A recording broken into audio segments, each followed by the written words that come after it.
I'm Christine Lisi. Quarterback Aaron Rodgers confirmed he's agreed to a reworked contract with the Jets. Didn't divulge details, but it likely will reflect what Rodgers recently has been saying, that he plans to play more than one season for New York. Chargers QB Justin Herbert, fresh off signing his 5-year, $262 million extension, all smiles at training camp, said it was a dream come true to sign a long-term deal with the Chargers, never wanted to be anywhere else, is glad the deal's done, and now he can just go out and play football.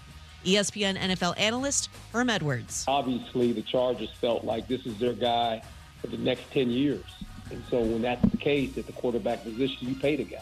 I mean, look, I can remember 2 months ago we were talking about how much money the Giants quarterback was making. He doesn't have the numbers that this guy has by any stretch of the imagination. Herm Edwards on ESPN Radio Afternoons. You heard him reference Daniel Jones got 4 years, $162 million from the Giants. Bryce Young, top overall pick in the NFL draft, named Panthers starting quarterback by coach Frank Reich. Baseball commissioner Rob Manfred given a contract extension through the 2028 season. Do you own or rent your home? Sure you do. Fortunately, Geico makes it easy to bundle your home and car insurance. It's a good thing, too, because having a home is hard work. Go to geico.com, get a quote, and see how much you could save. Geico.com. Easy. Matt Moscona. I'm very important. After further review. Say it one more time. After further review with Matt Moscona. And here we go.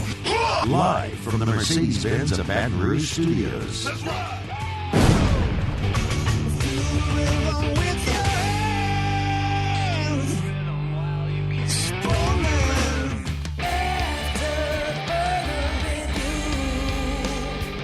And off we go. Welcome aboard. Glad you're with us. It's AFR presented by Pluckers. I'm Matt. This is Shaq O'Neal, and I hate Matt. Paul O'Neal. They're chanting Paul O'Neal's name. Yusu. And Mr. Toby Tom Play.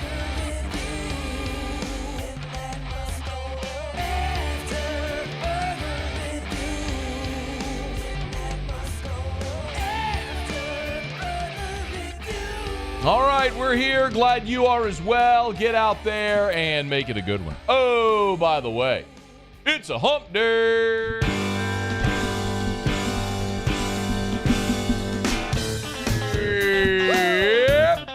It's hump day. Let's hump, everybody. Mike. What day is it, Mike? Brian Kelly at the Rotary Club. Hump day. It's almost here. It's hump day. Saints open up fall camp today. Mike. What day is it, Mike? Training camp, excuse me. Hump day. Ross Jackson was there. It's hump day. He'll be here in hour 3. Mike. What day is it, Mike? Colin Hurley is an LSU quarterback commit. Hump day. He lives in Florida. It's hump day. He'll be in Baton Rouge this weekend. Mike. What day is it, Mike? He'll be on AFR in hour 3. Hump day. We got NIL collectives trying to band together. It's hump day. We got Javen Coleman returning to LSU. Mike. What day is it, Mike? We got Bourbon Dictionary. Hump day. We got Pluckers Trivia. It's hump day. Oh, do we have stuff? Mike. What day is it, Mike? Stuff. Lots of stuff. Let's get to it. Man, I'm fired up for today. Bringing the energy. Football is upon us. Let us begin today as we do every day. However, I remembered Muse. It's time to pop the top on another edition of AFR with Bud Light. Drink easy. All right. Brian Kelly met with the Baton Rouge Rotarians today. That would be the Rotary Club. And this is customarily the last public media appearance the LSU football coach does before fall camp. There's always media days. Week after media days is Rotary. And then the next week, LSU reports for fall camp and opens up practice. So this is a time where over the years we've seen a lot of coach speak, some funny one-offs. Remember the year when Snoop Dogg was at the Rotary Club with Les Miles? That's the thing that happened to IRL.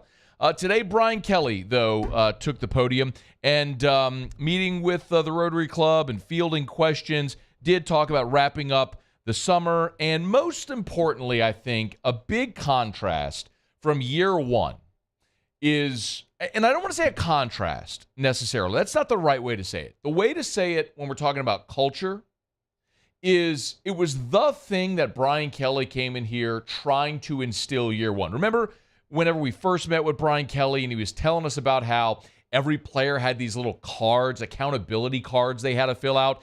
How many hours did you sleep? Did you eat? Did you drink enough water? Did you work out? All this sort of stuff. I mean, I've compared it so many times to, like, you know when you're in elementary school and you're going to lunch and you have to walk single file with your finger over your mouth and your hand in the air? Well, then, like, as you become more disciplined and older and more trustworthy, it's like you get to high school. All right, well, the bell rings at your lunch period. And you get to college, it's like, hey, just make sure you eat. That's kind of the culture you want to build, where those habits are ingrained. And Brian Kelly did talk about, from year one to year two, having that right culture in place. What makes your football team are the little things that nobody sees. And that's what we've been working on for the last 5 and 6 months. So what I can report, more than anything else right now, is that our football team has the right culture. They have the right standards. And culture sometimes is a word that we sometimes don't define adequately. It just means that the standards that we have set in our program on a day-to-day basis are ones that our players are meeting and exceeding on a day-to-day basis because they care. And because the culture's in place, and because you have the roster in place, there's obviously going to be major expectations. We're fully expecting that when the preseason polls come out, LSU is going to be a top 10 team. The only question is, will they be a top 5 team? I think universally we're expecting Georgia will be number 1. Expecting to see Michigan, Ohio State, USC, Alabama in whatever order in that mix as well, and LSU, Florida State. But that is going to be a preseason top 10 matchup. Now, Brian Kelly was asked about the success in year 2. And this is a storyline that LSU fans have talked about. Last week when we were at SEC Football Media Days, we were asked about it a ton. Kim Mulkey, year 2, wins a national championship. Jay Johnson, year 2, wins a national championship. Well, now Brian Kelly, after winning the SEC West in year 1, having a preseason top 10 team and one that has this expectation, is not shying away from that expectation. As the season unfolds, obviously some great home games. Going on the road, we'll have... Again, in the SEC, it's a great challenge. But again, as I said at the outset, I recognize the bar here is about elite. There's been great success in year 2. We hope to continue to carry that in year 2 as well. So that is, I was doing an interview today in Birmingham on the Jocks Roundtable. And they started the interview. And I guess they're doing a thing where they're counting backwards, I guess the top 40 programs, highlighting someone each, throughout the summer.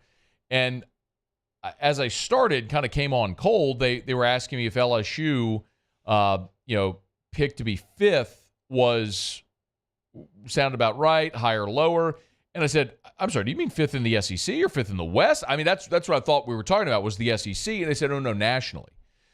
And what that tells me is this conversation that we're all having and have been having for several months now about LSU, this isn't something that's fabricated among purple and gold sunshine pumpers. Like, every fan wants to believe their team can have the best season possible, whatever that means. Like, we talked about it at Media Days, how there's South Carolina people who are thinking this could be the year they break through and get back to Atlanta.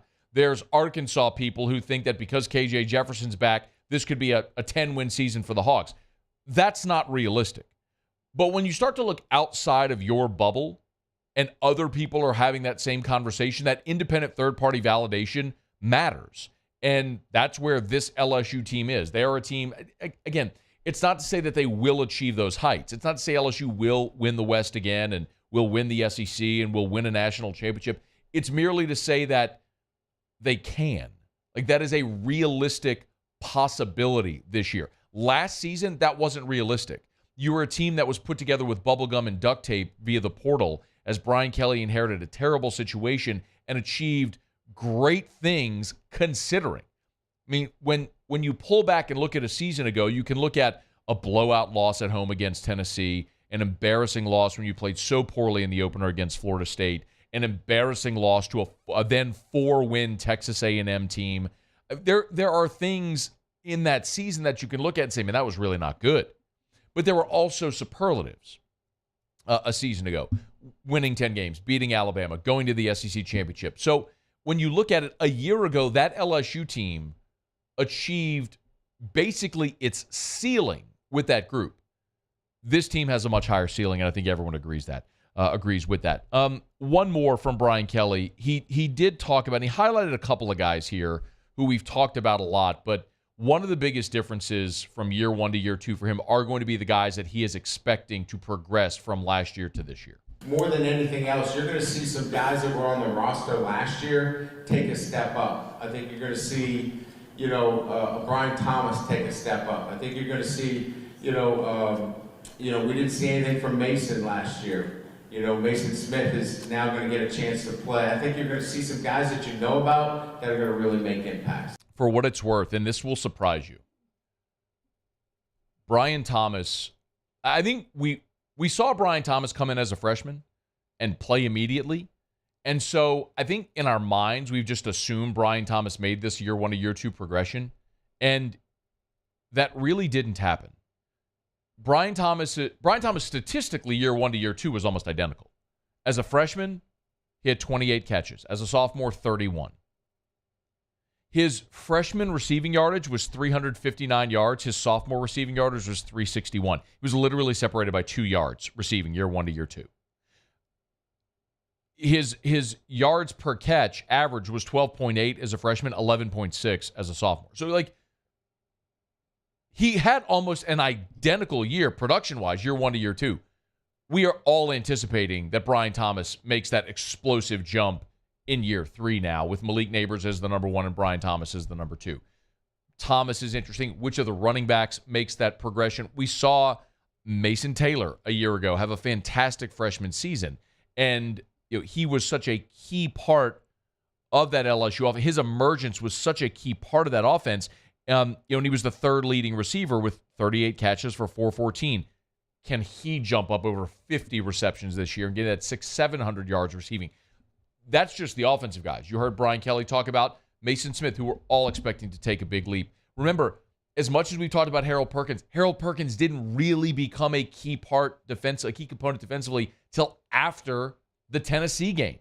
So, yes, I completely agree with him. The guys whose names we know who are poised to take that massive step from year one under Brian Kelly to year two could be the thing that sways LSU toward the upper echelon and into that national championship conversation. So Brian Kelly, again, met with the Rotary Club. We'll let you hear plenty more a bit later in the show, but and as we move throughout. But it was great energy, and really it was just a table setter for fall camp, which the Tigers will report next week and get practice underway as they begin year two of Brian Kelly, a year with tremendous expectation. Okay, our Hump Day shows are brought to you by Pluckers. We're glad to have you aboard with us here. Let me knock out our first break. The Saints, meanwhile, were on the practice field today. Today was day one of Saints camp, after which Dennis Allen, Derek Carr, Jimmy Graham, a lot of the players met with the media. We'll let you hear some of what the Saints veterans, the coach, the quarterback, all had to say after day one of camp. Ross Jackson was at Saints camp today. He'll be with us in hour number 3, 2 hours from right now.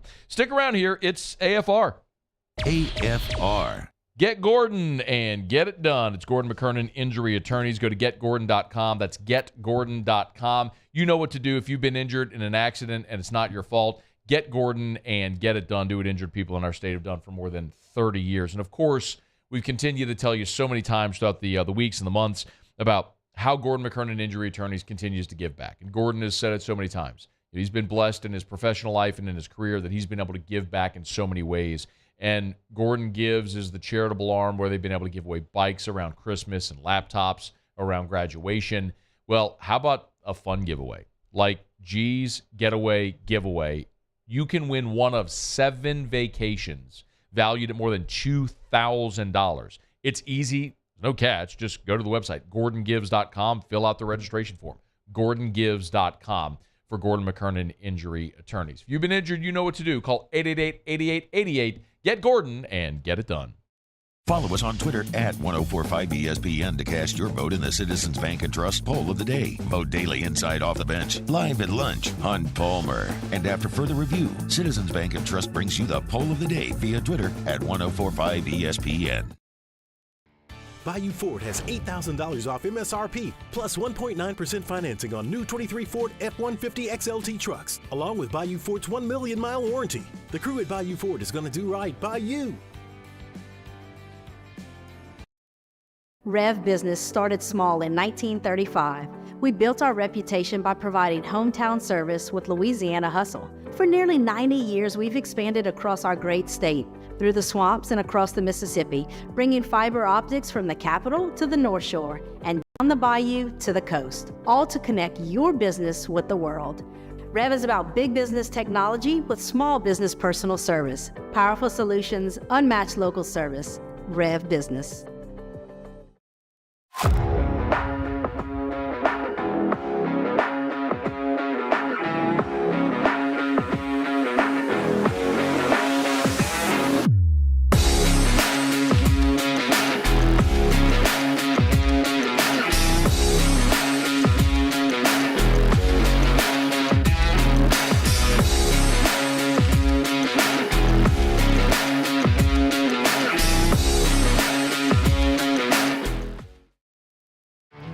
There it is, the extra mile, on the border of expected and extraordinary for those willing to go further, like vans customized for work or play, with safety and tech to keep you connected, supported by a 5-star sales, service, and finance team, and backed by the 1-star you know. So go the extra mile. It's never crowded, because so few have what it takes to go there. Mercedes-Benz Vans. Dylan Cruz here to tell you about Six Rings Baseball and Softball Camp. If you live on the North Shore and play ball, go to Six Rings Camps with former LSU assistant coach Dan Canaveri. His knowledge is second to none, and your child will improve and have fun doing it. Camps were held at Coquille Park and Six Rings Academy in Covington with 4 sessions over the summer. Full day and morning only sessions are available from ages 7 to 13. Go to sixringsbaseball.com or call 985-206-9096. Learn the game to love the game. When is a taco more than just a taco? When it's Government Taco. Voted best tacos 3 years in a row by 225 Magazine, Government Taco puts the most delicious spin on tacos the capital area has ever seen. With creative combinations like the Magna Carrot, the Filibuster, or the Steak of the Union. Plus perfect tortilla chips paired with the best salsa and queso you've ever had. And happy hour every day.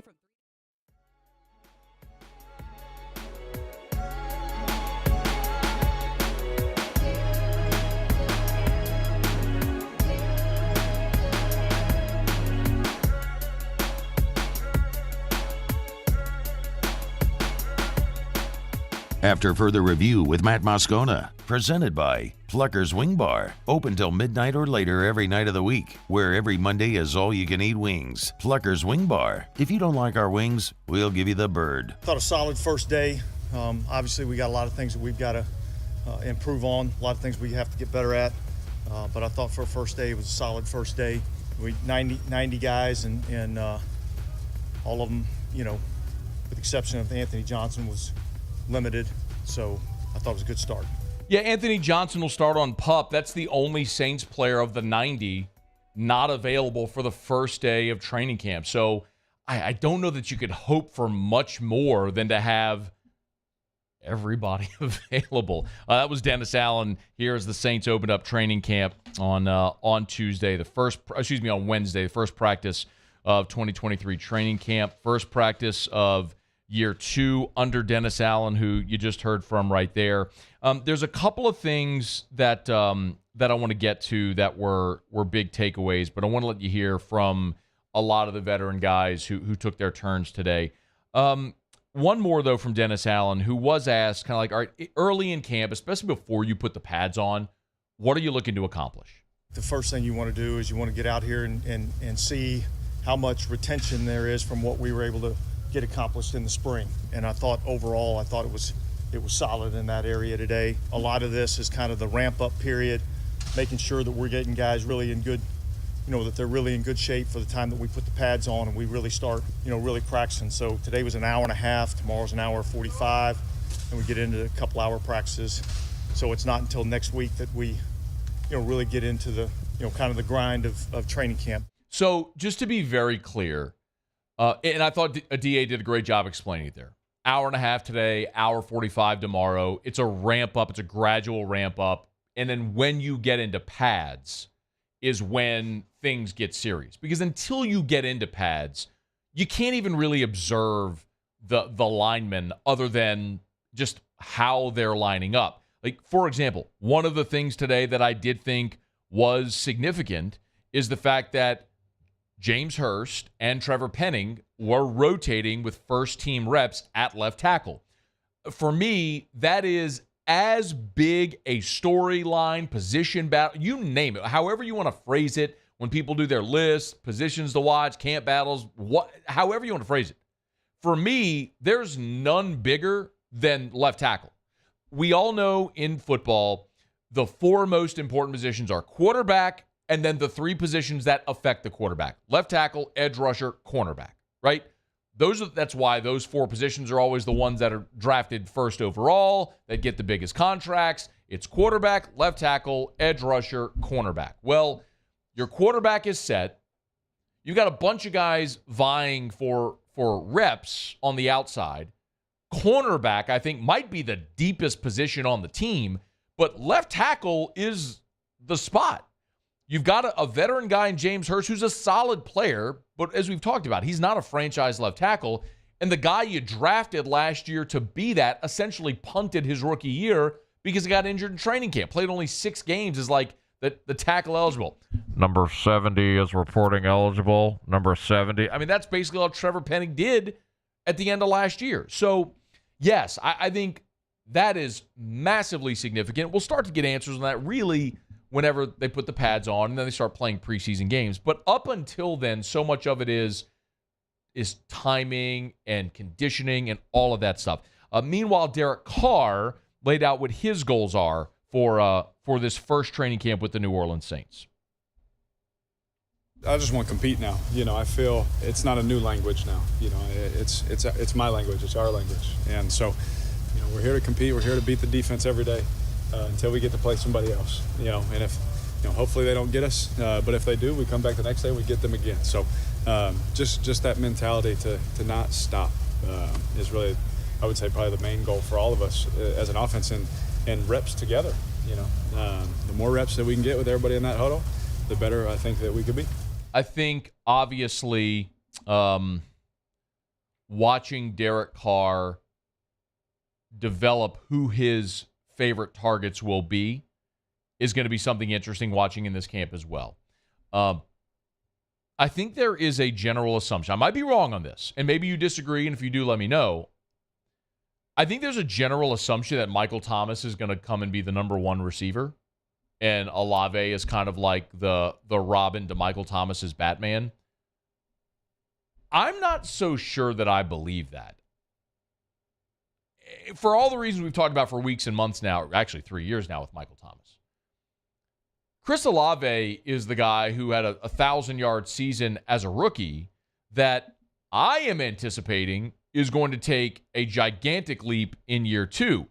Not that dissimilar from what Michael Thomas did in his year 1 to year 2. Remember, Michael Thomas year 1 had a 1,000-yard season. He had 92 catches for 1,100 yards. Year 2, he went to 104 catches for 1,245, and then year 3 is when, every year he increased. He went from 92 to 104 to 125 to 149. Those were Michael Thomas's first 4 years.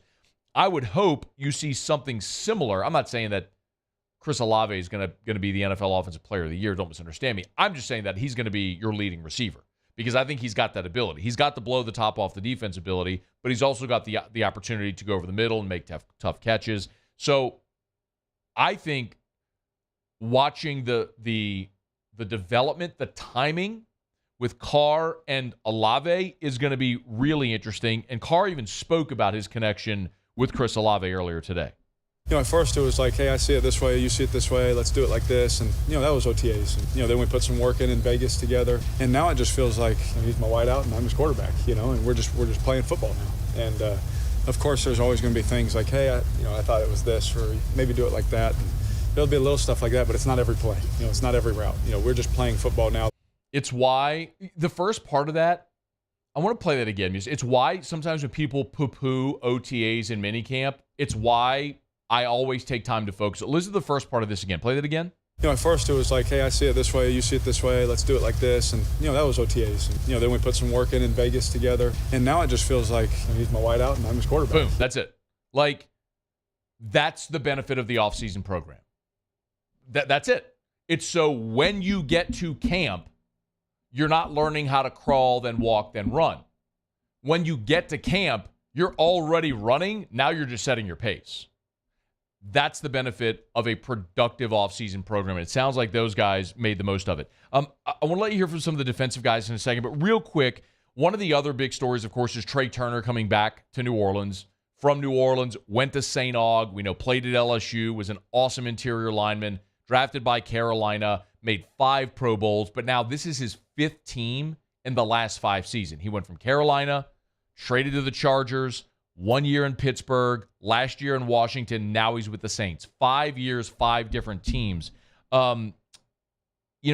He was asked why he's bounced around so much since Carolina traded him to L.A. It's ebb and flow, man. Sometimes you get into situations and, maybe your coach is not there anymore, different personnel switches. Sometimes you may not be playing up the part.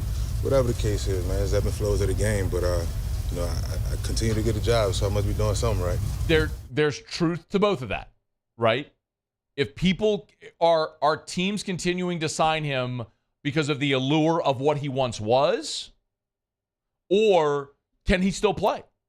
We're about to find out, man, because, y'all, one of the reasons that I was so on board, with signing Trey Turner and Max Garcia for that end, is the 2 guards you have been inconsistent at best, and Andrews Pete isn't even available. Andrews Pete has missed 16 games the last 2 years. Do you realize Calvin Throckmorton has made 20 starts in his NFL career already with the Saints? 20. It's because dudes aren't available. So get out there and get them. Now, was Throckmorton the guy? Maybe. But you're going to have to beat out 2 really good veterans who played a lot of football. That's going to be interesting to see. A couple more from day one here at Saints camp. Play the Tyrann Mathieu one about Jimmy Graham, please. This was Tyrann when he found out about Jimmy Graham. Nah, it was funny, man, because I was in the equipment room and he kind of walked by and we had some words and Ted Ginn was here in the spring. And so, obviously, I played against both of those guys. I played with Ted in the past. And as we're talking, I'm looking at him, and I'm thinking he's about to coach, or he's helping out coaching. So I asked him, I said, what you coaching? And he was like, nah, I'm playing. So he kind of surprised me with that one. But, he looks good. I definitely feel like he can help us still. That was a pretty funny anecdote. And it also goes to show you sometimes how players don't always lock in to social media or the media. If Tyrann didn't, as big a story as that was on Tuesday, Tyrann's in the training room today. Jimmy Graham walks in. He doesn't even know he's on the team. But just like we were talking about with Derek Carr and Chris Olave and their communication, their relationship, this is year 2 now for Tyrann Mathieu and Marcus May. And communication in the secondary, especially with safeties, as they often say, is like the quarterback of the defense, right? Making the calls back in the secondary and calling the defenses and the coverages, how important that is. And Tyrann did speak a little bit about their relationship on the field together. We've definitely grown in that aspect. I think me and him still have, a lot more to prove and a lot more to offer. So, it was good to kind of get here in the spring. And both of us being present, every day and, practicing together, watching film together. So, I'm pretty sure that'll continue as we go through camp and, hopefully, we both stay healthy and it kind of carry us, throughout the season. The first half of the Saints season a year ago, the defense was atrocious. And then they really got their footing underneath them with Dennis Allen. And they were spectacular near the end of the season. I mean, they, the great game, honestly, against Carr and the Raiders, the low-scoring game in Cleveland in the negative temps, winning in Philly. Now, granted, Jalen Hurts wasn't playing in that game, but the Saints defense was very good down the stretch. Tyrann Mathieu quietly had a great season last year. Played in all 17 games, had 91 tackles. He had 8 passes defense. He did have 3 tackles for loss. He quietly had a very productive season. The tricky part is that Marcus May, because of the injury, only played 10 games. So Marcus May missed really roughly half year. So he missed 7 games last year. When he was out there, it was pretty good. In 10 games, he had 60 tackles, had a couple passes defensed. So what does it look like if both those guys can stay healthy? Now, we're also waiting to see if Marcus May is going to serve any suspension this year. But if not, and he is able to play the full 17 games, and both those guys stay healthy, how good can they be in the back end of that defense? We know the cornerback position is on lock. What a depth at safety. That's going to be interesting. If both those guys play, awesome. But if not, you have a bit of a question there. We'll watch that safety spot as we move throughout this camp. Okay, it's After Further Review. We're glad you're with us. Hump Day Show is brought to you by Pluckers, as always. Let me knock out a quick break. We'll come back, go around the SEC Bourbon Dictionary with Taylor Calandro coming up in about 15 minutes from right now. Get your booze questions in. We're glad to have you aboard with us. Ton of football talk today, and honestly, heretofore. So we're excited. Football season is just about upon us. Stick around. It's AFR. AFR. Hump Day Show is brought to you by Pluckers, and it is anniversary week over at Pluckers. So every night of anniversary week, there's always something going on. So make sure you get by any of the social media if you want to check it out. But every Wednesday at Pluckers is trivia night. So you can get on by trivia night tonight. You can test your knowledge. You can win Pluckers gift cards. You can eat wings, drink beer. Remember, every team gets to spin the prize wheel. So even if you don't win a round, you're going to win something. Tonight, in honor of the 28th anniversary of Pluckers, it is, of course, 90s trivia tonight. So we'll get you some trivia questions a bit later. $5 fried cheese and 90s trivia tonight at Pluckers. All throughout this week, all throughout anniversary week, there are great specials every single day. So get on by Pluckers and make sure you also ask about the Pluckers Club. Remember, every dollar you spend, you get points. You can trade it in for food as you move along. It is so worth it. You get immediate prizes and immediate benefits when you do join the Pluckers Club. It's Pluckers. You don't like our wings, we'll give you the bird.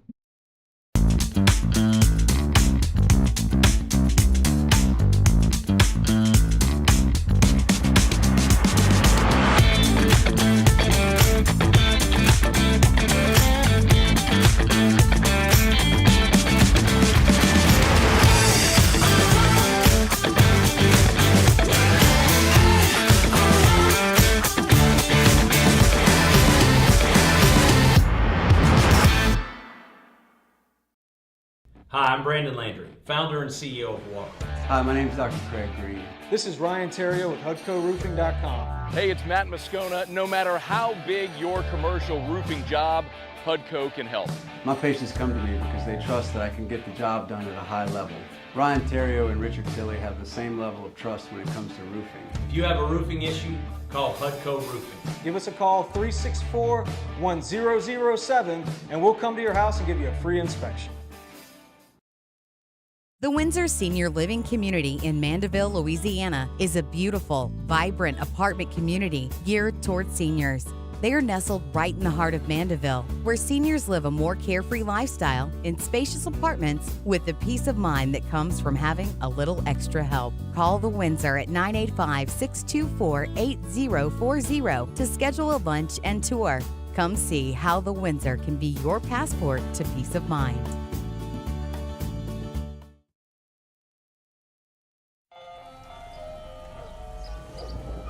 Hey there, little buddy. What's the matter? What's the matter? My windows, siding, and my door. That's what's the matter. Relief Windows can fix all of that. I got you.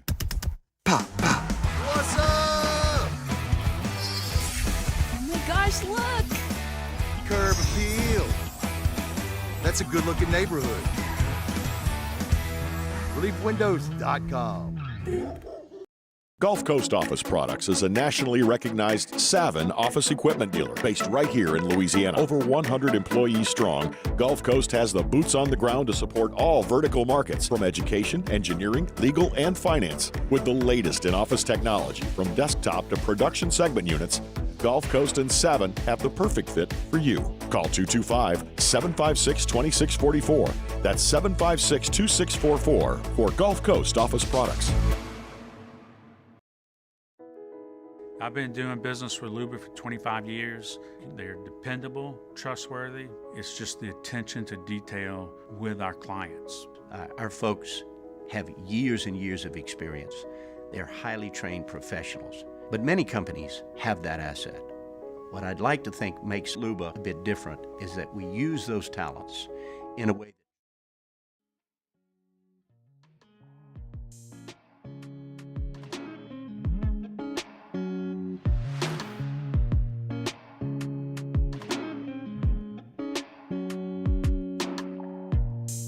After further review with Matt Moscona, presented by Plucker's Wing Bar, open till midnight or later every night of the week, where every Monday is all-you-can-eat wings. Plucker's Wing Bar. If you don't like our wings, we'll give you the bird. Brett McMurphy earlier today tweeted the Big Ten on NBC schedule. How about that? You know what's amazing? A little amazing about this? How in the world did NBC just allow themselves to be forgotten outside of the Notre Dame contract in the world of college football and especially in a world of digital media where the only thing that people make appointment viewing anymore is live sports, right? I mean, that's not like a unique opinion or anything like that. Like that's the truth. It's why live sports is so valuable. It's why these TV contracts are worth what they are. And yet NBC, which owns Sunday Night Football, by the way, which is the most valuable, the most watched single game of the weekend. When you look at the end of the year, the most watched TV events in the year, it's always like the Super Bowl, like AFC and NFC Championship, Sunday Night Football. It's like 10 Sunday Night Football games. And then, the NBA Finals, World Series, whatever. It's incredible that the NBC allowed themselves to just get lost in this mix, but outside of just the Notre Dame contract. Well, anyway, they're going to have a slate of Big Ten games on NBC this year.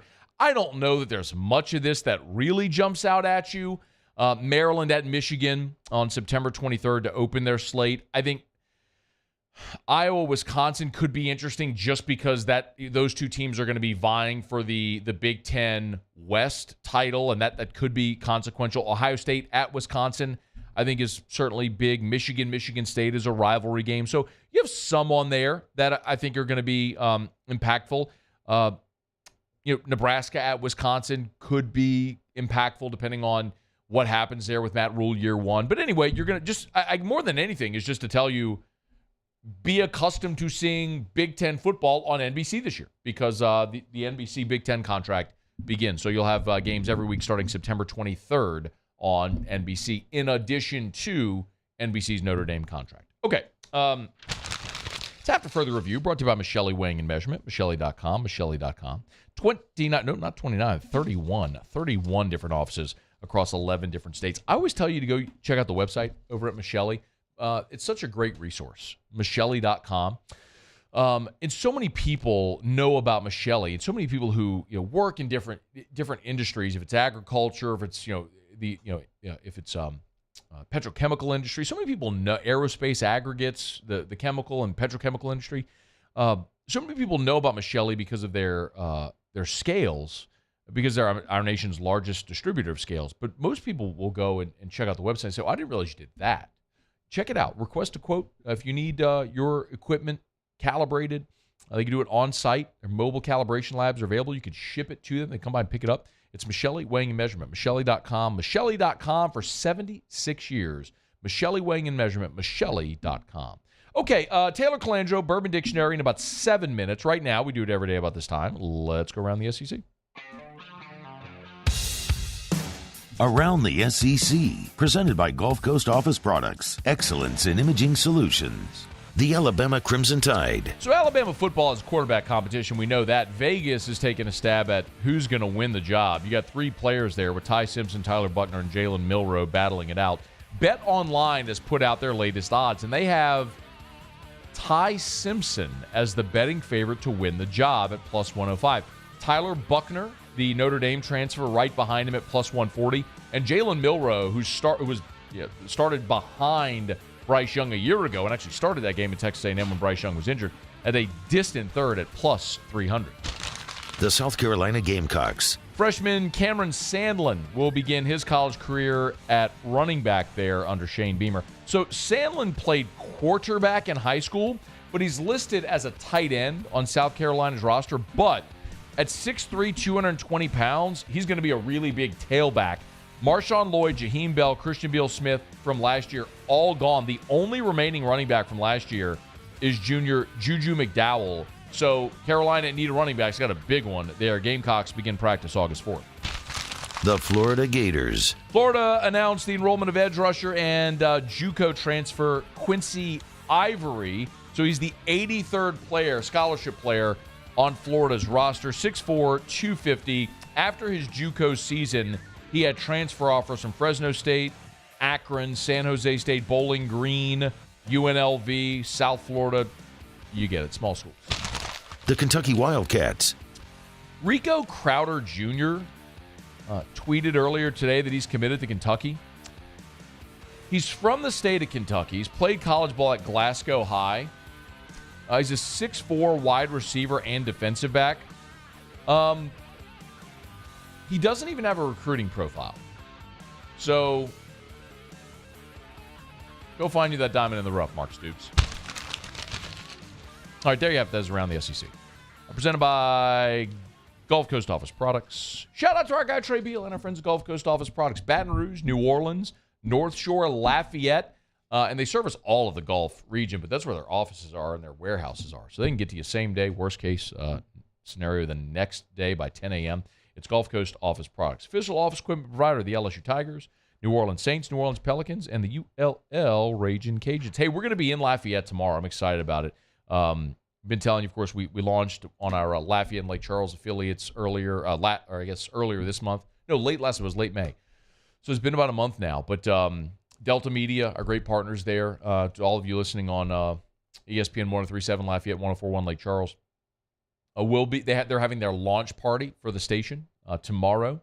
And so we'll be doing AFR in Lafayette. I'm excited about it. So invite all of you to come out. It is a free event. There'll be food and drinks and door prizes and all that kind of stuff. So come out and join us if you can at the launch party for ESPN 103.7 Lafayette, 104.1 Lake Charles. If you go check my pinned tweet, the info is there.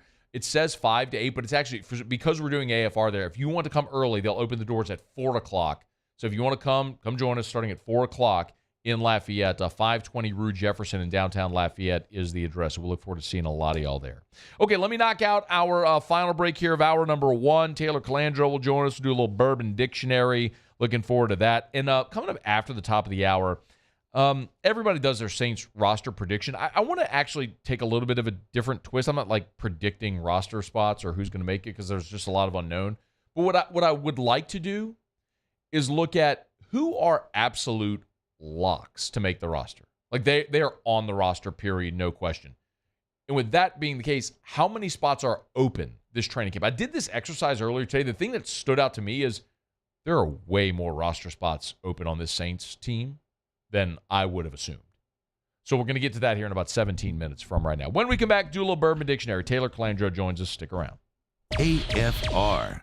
Brought to you by Hudco Roofing, HudcoRoofing.com. Do business with someone you know, Hudco Roofing, HudcoRoofing.com. As a matter of fact, our friend Maddie Hudak, who does a great job on all of our Saints camp reports, Hudco's replacing her roof today down in New Orleans. It doesn't matter if you're in Baton Rouge, New Orleans, Lafayette, Alexandria, Shreveport, Monroe, Bossier. It doesn't matter. Lake Charles, Bayou region. We service the entire state of Louisiana. If you need a roof repair or roof replacement, we're thrilled to help.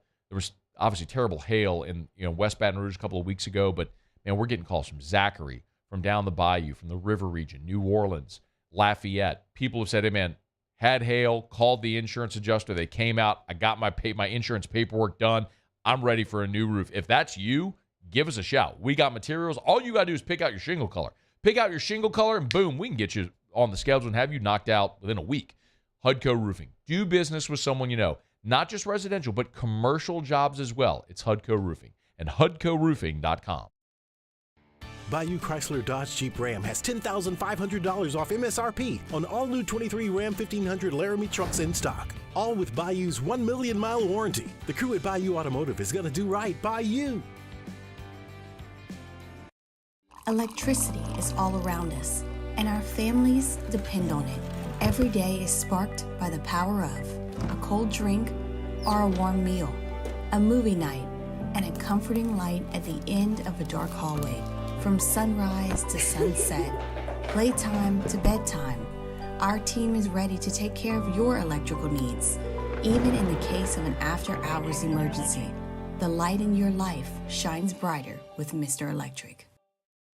When is a taco more than just a taco? When it's Government Taco. Voted best tacos 3 years in a row by 225 Magazine, Government Taco puts the most delicious spin on tacos the capital area has ever seen. With creative combinations like the Magna Carrot, the Filibuster, or the Steak of the Union. Plus perfect tortilla chips paired with the best salsa and queso you've ever had. And happy hour every day from 3 to 6 p.m. and all day on Thursday. Government Taco, 5621 Government Street.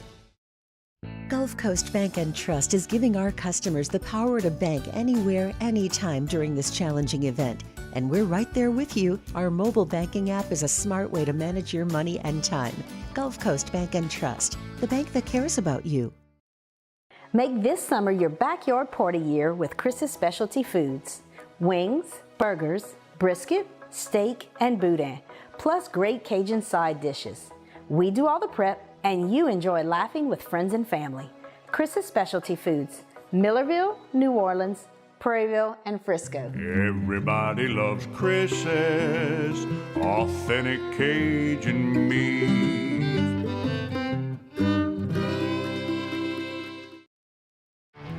There it is, the extra mile, on the border of expected and extraordinary, for those willing to go further. Like vans customized for work or play, with safety and tech to keep you connected. Supported by a 5-star sales, service, and finance team, and backed by the 1-star you know. So go the extra mile. It's never crowded, because so few have what it takes to go there. Mercedes-Benz Vans. Dylan Cruz here to tell you about Six Rings Baseball and Softball Camp. If you live on the North Shore and play ball, go to Six Rings Camps with former LSU assistant coach Dan Canaveri. His knowledge is second to none, and your child will improve and have fun doing it. Camps were held at Coquille Park and Six Rings Academy in Covington with 4 sessions over the summer. Full day and morning only sessions are available from ages 7 to 13. Go to sixringsbaseball.com or call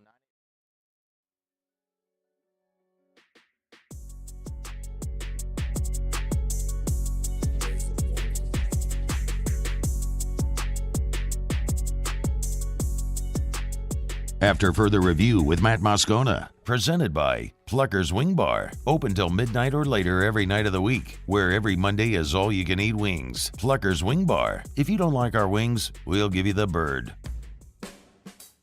They're the gang with the slang. This is Bourbon Dictionary with Matt Moscona and Taylor Calandro. All right, let's get it. Wrapping up hour number 1. You know the drill. Get your booze questions in. You want to ask any booze question, fire away. Taylor Calandro from Calandro is good enough to join us to answer all those questions. How are you, dude?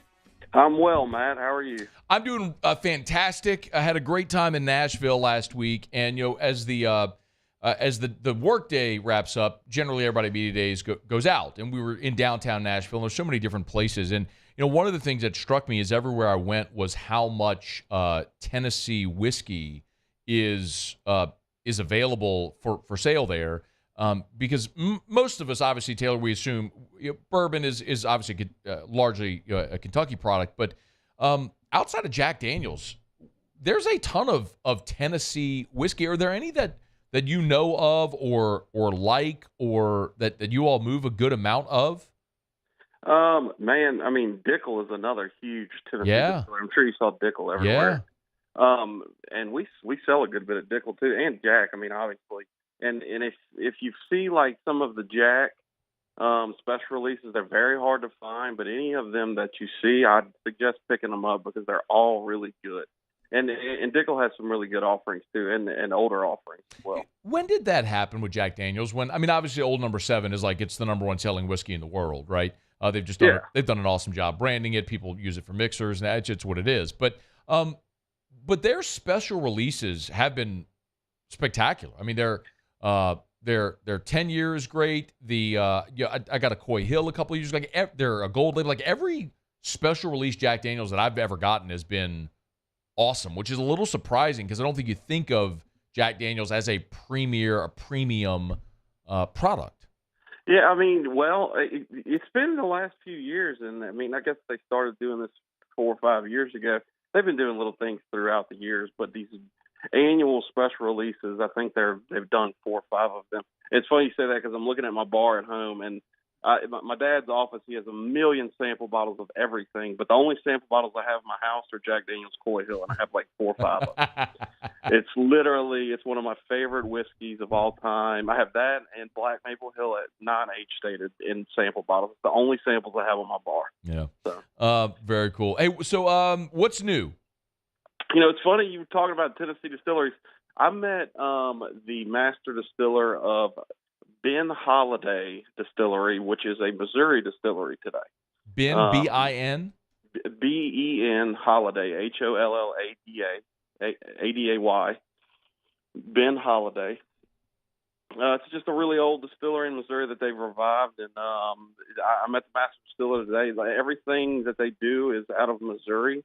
They're considered a Missouri straight bourbon, which I thought was kind of interesting and cool. Apparently that's a thing. So, but yeah, they have 2 expressions out, and they're both 6 years. One of them is done with sweet red corn, which was pretty tasty. So, and I think they're in the high 60s range. But they were pretty good. And I always like meeting master distillers.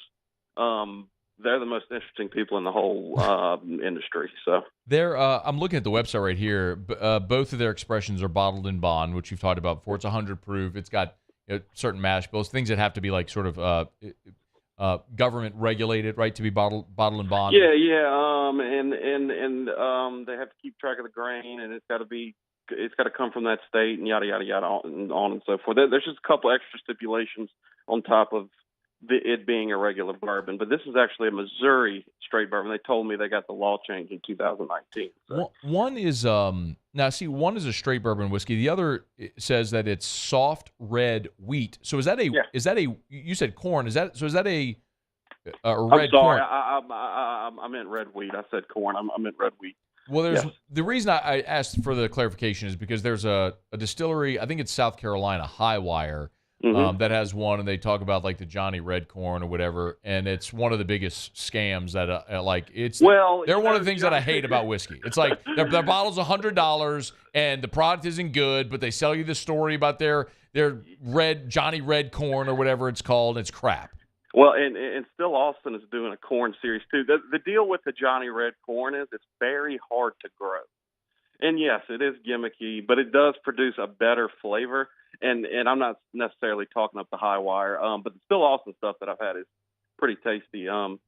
But yeah, I mean, it's kind of gimmicky, but it's just a harder corn to grow, and it's supposed to produce a better, milder, sweeter flavor, I think. All right, we're going to get to your questions for Taylor. Fire away. You can email us. You could tweet us at Matt Moscona. You could jump in the Buy Twitter Ford. world. Thank you, George. You can jump in the Buy Ford YouTube chat, or you can text us, 225-396-4400, 396-4400. Greg Lehman said, Taylor, if you had to make a cocktail for an alien, what cocktail would it be and why?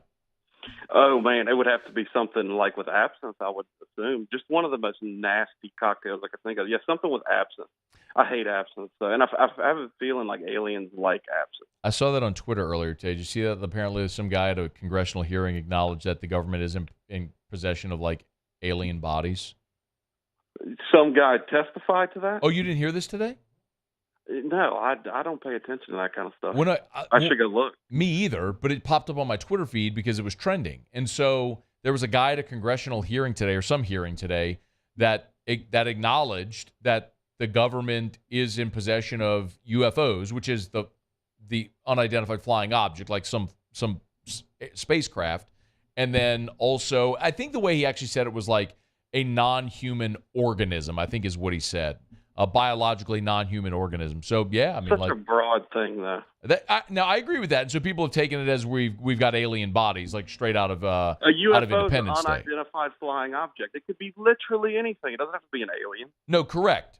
But furthermore, he was asked specifically about like the pilot of the craft, and says, were this a human pilot or something else? And he's like, it was, biologically non-human biological, something along those lines. You got to go look at it. It's pretty interesting. Yeah, I will, for sure. I love aliens. Why do you love aliens? I just think they're interesting. I just think that it's interesting to have another life form somewhere else, because there is. I talked to T-Bob. That's too much. It sounds like a T-Bob conversation. All right, we're like at 20 seconds. Anything new in beer? We're actually getting some little pre-made cocktail things from Mockler tomorrow called Beatbox. They're not beer, but you need to check them out. Called Beatbox. Look them up. Okay, Beatbox. He's Taylor Calandro from Calandro's, answering all your booze questions. We got sidetracked today. Didn't get to many of your questions, so I apologize for that. We'll do better next week. Thank you, dude. We appreciate it. All right, later. All right, be good. That is Taylor Calandro. This is After Further Review. Hump Day shows are brought to you by Pluckers. We'll knock out a quick break. When we come back, who is an absolute lock to make the Saints roster? Stick around. It's AFR. AFR. Brought to you by Shawbills Tire and Auto Service. Go to ShawbillsTire.com, ShawbillsTire.com, where they are hiring. Of course, at Shawbills, they'll sell you name brand tires at wholesale price. We tell you that all the time. You want the best tires on the road at the cheapest price possible, it's the only place to go. And, of course, they treat you like family. We mention this all the time. Buy tires at Shawbills. They extend the Charlie's Dozen not only to you, but to every vehicle in your family. And that's a dozen benefits of buying your tires at Shawbills, like free tire repairs, like balancing, tire rotations, all that sort of stuff. Check it out at ShawbillsTire.com, ShawbillsTire.com. But remember also, Shawbills is hiring. If you want a career instead of a job, a career that has the opportunity for advancement, not only in responsibility, but financially, of course, and great benefits, Shawbills. They're a family-owned and operated company. They'll treat you like family. You want to start your career now, you can do it. Go to ShawbillsTire.com, hit the careers tab at the top, and you can see all the positions that are open at Shawbills. We keep you rolling. There it is, the extra mile, on the border of expected and extraordinary, for those willing to go further, like vans customized for work or play, with safety and tech to keep you connected, supported by a 5-star sales, service, and finance team, and backed by the 1-star you know. So go the extra mile. It's never crowded, because so few have what it takes to go there. Mercedes-Benz Vans. I'm Chris Nakamoto, and here's what I'm working on for my stories on WBRZ Channel 2 tonight. Bombshell revelations today in the Maddie Brooks death investigation and those charged with raping her. The WBRZ investigative unit obtained documents critical in the prosecution of this case. The documents show her blood alcohol level was lower than what was initially reported to the public. And what could cause even bigger problems, no DNA from any of the suspects who were accused of raping her was found inside of Madison Brooks. I'm Chris Nakamoto from WBRZ. Watch more tonight on WBRZ Channel 2. Hey there, little buddy. What's the matter? What's the matter? My windows, siding, and my door. That's what's the matter. Relief Windows can fix all of that. I got you. Pop, pop. What's up? Oh my gosh, look! Curb appeal. That's a good-looking neighborhood. ReliefWindows.com. Oh, hey, what's up? It's Big D and Bubba, 100.7 The Tiger Morning Show. We'd love for you to join us every weekday, 4 a.m. till 9 a.m. Yeah, everything you want in a show. Country music. We got laughs. We got celebrity in-studio guests. We just need you. Join us every weekday morning, 4 a.m. to 9 a.m., right where it all started. That's right. Louisiana's country station, 100.7 The Tiger. When is a taco more than just a taco? When it's Government Taco. Voted best tacos 3 years in a row by 225 Magazine, Government Taco puts the most delicious spin on tacos the capital area has ever seen. With creative combinations like the Magna Carrot, the Filibuster, or the Steak of the Union. Plus perfect tortilla chips paired with the best salsa and queso you've ever had. And happy hour every day from 3 to 6 p.m. and all day on Thursday. Government Taco, 5621 Government Street. I've been doing business with Luba for 25 years. They're dependable, trustworthy. It's just the attention to detail with our clients. Our folks have years and years of experience. They're highly trained professionals. But many companies have that asset. What I'd like to think makes Luba a bit different is that we use those talents in a way that truly is dedicated to serving the needs of the folks who depend on us.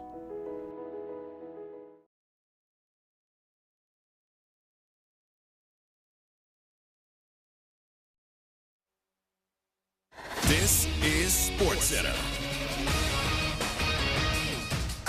I'm Christine Lisi. Although he didn't give any details, Jets quarterback Aaron Rodgers did confirm he and the team agreed to a reworked contract. The deal likely reflects what Rodgers has said in recent days, that he plans to play more than just one season for New York.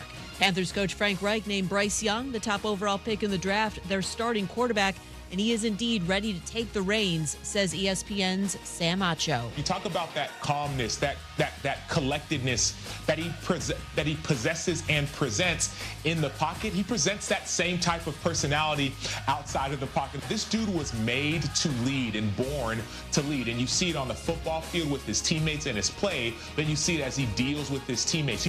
Bills coach Sean McDermott on the first day of training camp described the situation with receiver Stephon Diggs as in a good spot. Diggs, in attendance, took part in the first practice of camp after missing the first two mandatory minicamp practices in June, and that created a little bit of drama. Diggs did say today everything that happened is water under the bridge, and it's all good now.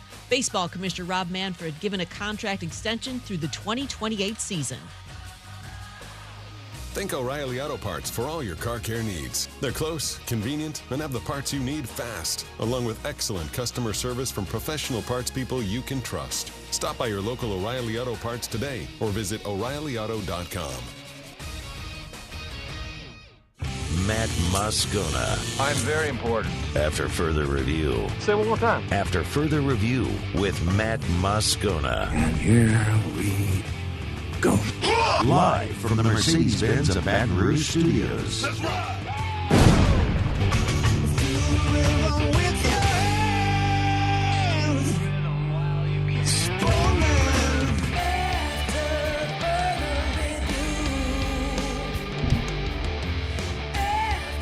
Hour 2, off we go. Welcome aboard. Glad you're with us.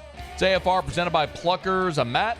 Love you, Matt. Paul O'Neill. They're chanting Paul O'Neill's name.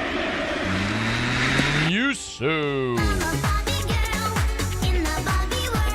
And Mr. Toby Tomplay.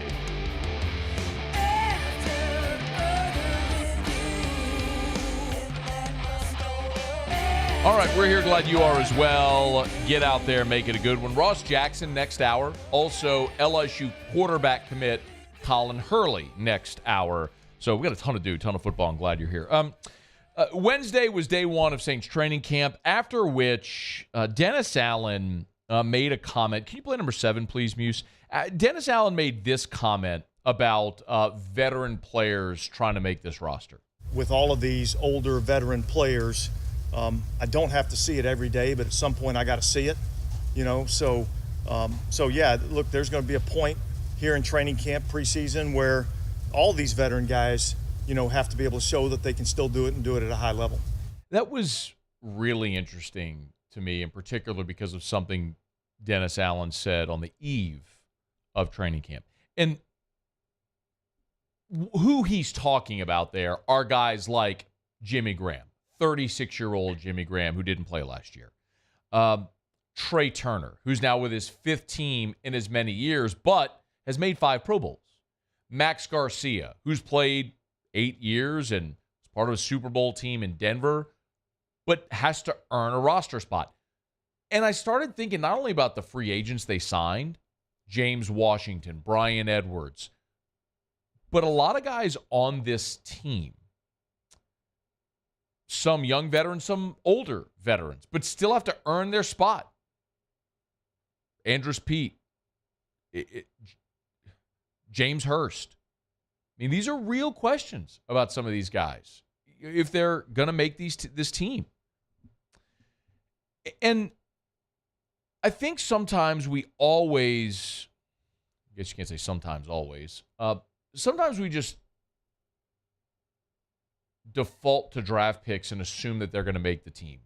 And look, whenever you've invested draft capital on a player, you're going to give them more opportunity. It would have to be something overwhelming like, I mean, the example we always bring up is when the Saints drafted Antonio Pittman back in 2007 and cut him, and they kept Pierre Thomas, the undrafted free agent.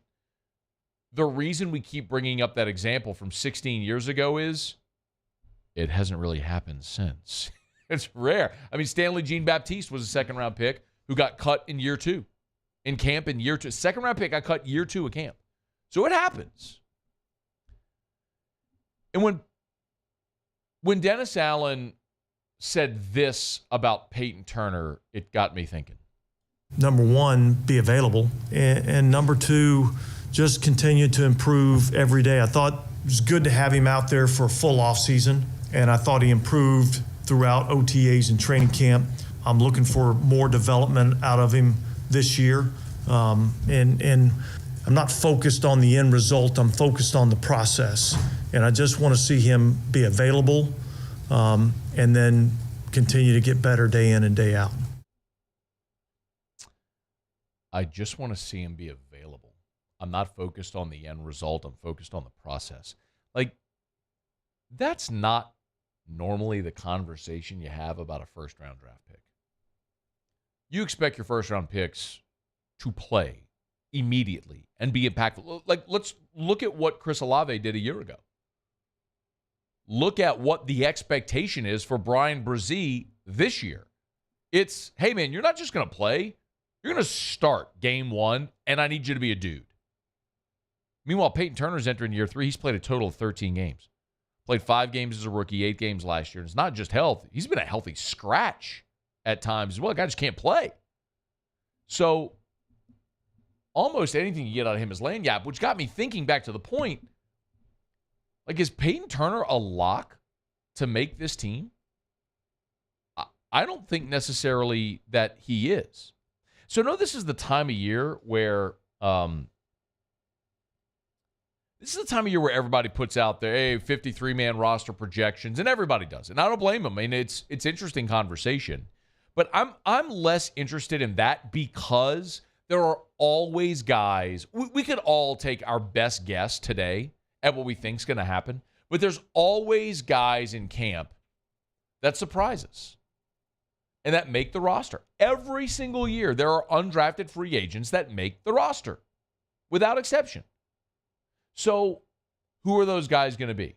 And some of them are still impactful guys. Calvin Throckmorton, Malcolm Roach, I mean, JT Gray, you know the list. There's always guys that make the roster and become impactful guys. So I'm less, and we can't possibly know that after one day of training camp. So the thing I did today was I literally got a pen and paper. I don't know, the lights may be too bright. You may be washed out and you may not be able to see that. But I got a pen and paper today, and I wrote down the guys that I think are absolute locks to make this team. Remember, you got a 53-man roster. So I started thinking, all right, who are locks? I mean, you are like, it don't matter. You are on the team.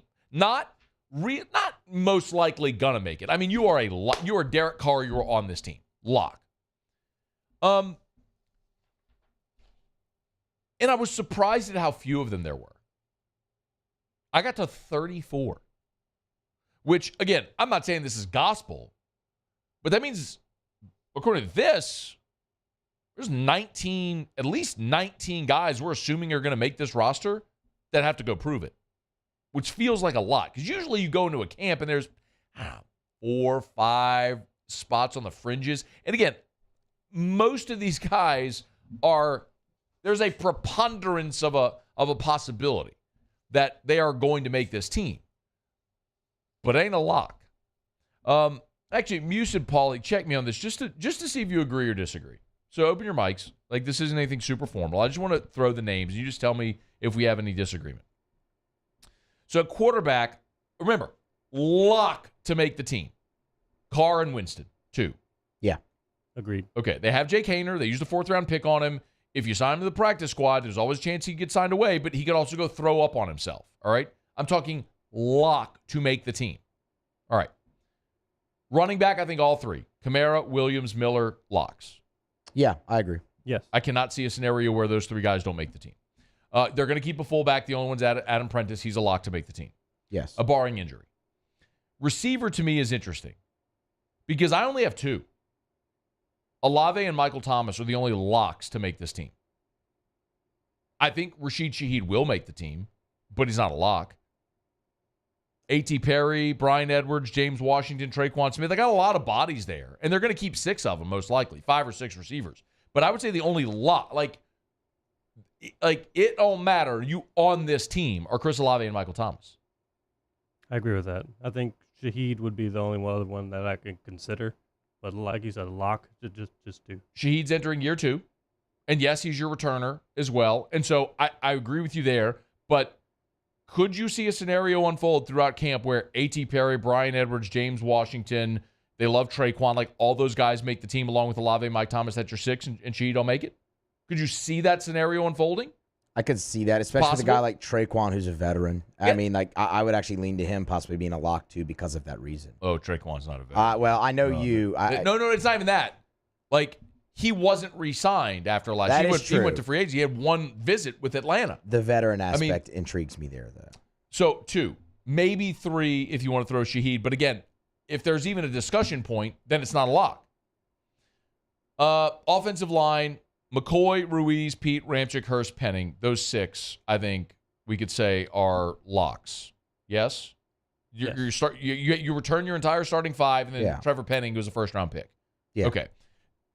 Turner, Garcia, Trey Turner, Max Garcia, who you just signed, Throckmorton, Saldiveri, Landon Young. I mean, dudes have played for you, made the team, but they still got to go make the team.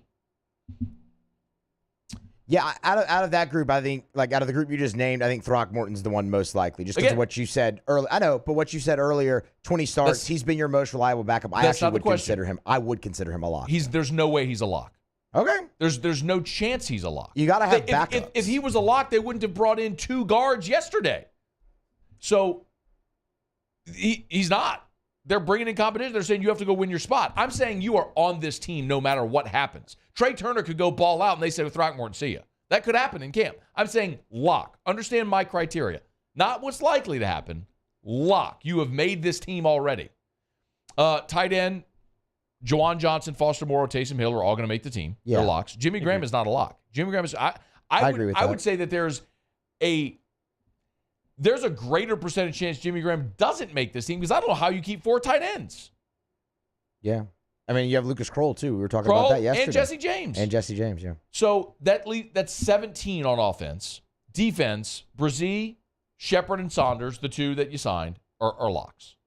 Yeah. You got Malcolm Roach there as well, who's probably going to make the team, but again, you got 3 locks.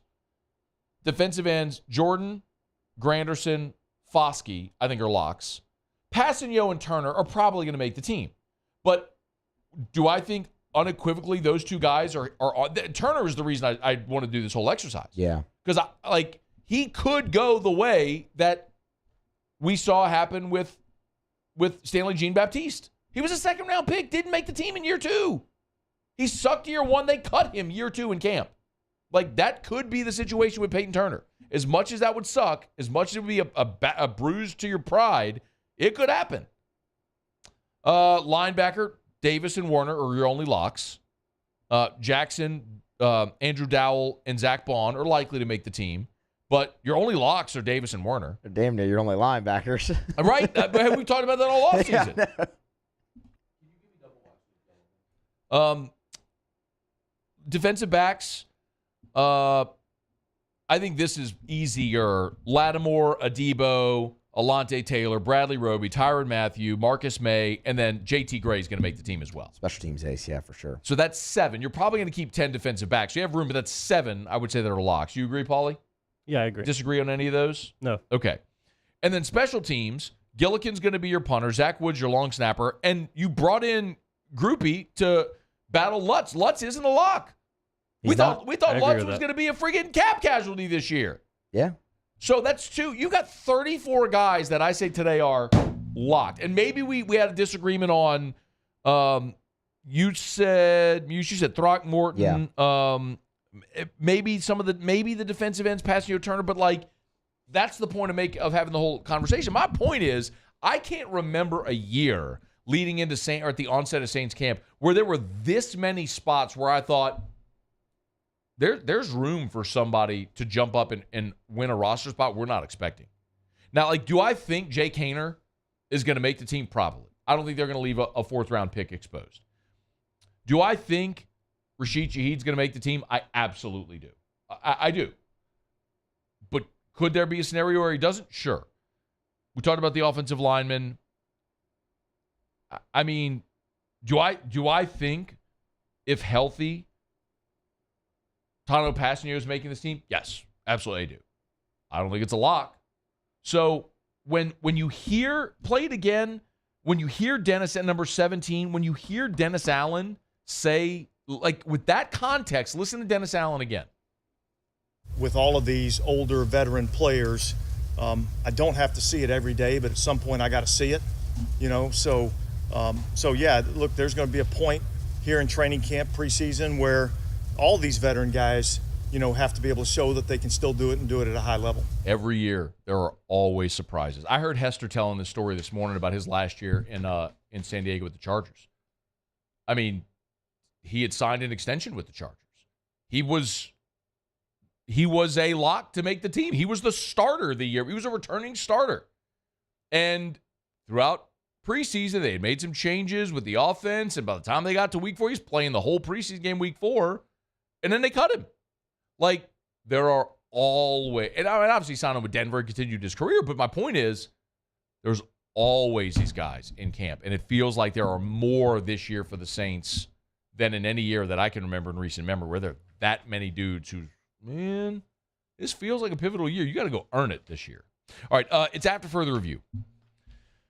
Glad to have you aboard with us. Hump Day Show is brought to you by Pluckers. Let me knock out a break. We'll come back. A little more what Brian Kelly had to say at the Baton Rouge Rotary Club meeting earlier today. And also, Javen Coleman did, in fact, announce that he is returning to LSU. We'll take a look at what that means for the Tiger pitching staff. A little quick baseball note as well when we come back. Glad you're here. It's AFR.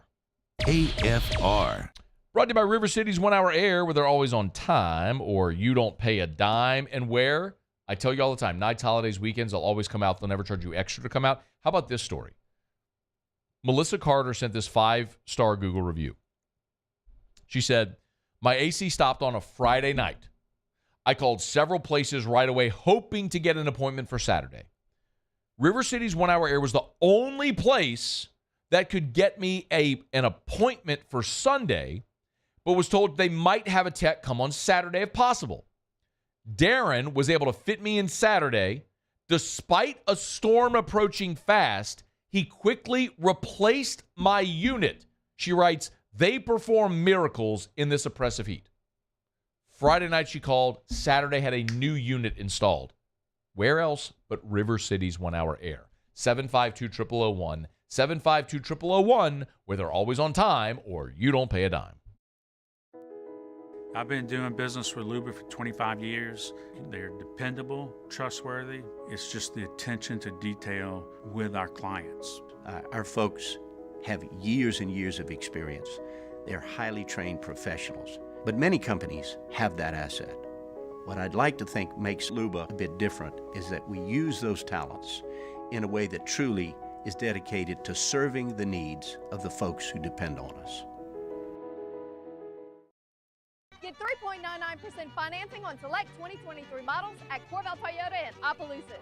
And we also have a large selection of pre-owned inventory. So come on down to Happy Town. That's Corvell Toyota in Opelousas, Happy Town, USA. Hello, Samantha, dear, I hope you're feeling fine. And it won't be long until I'm with you all the time. But until then, I spend my money up right down on my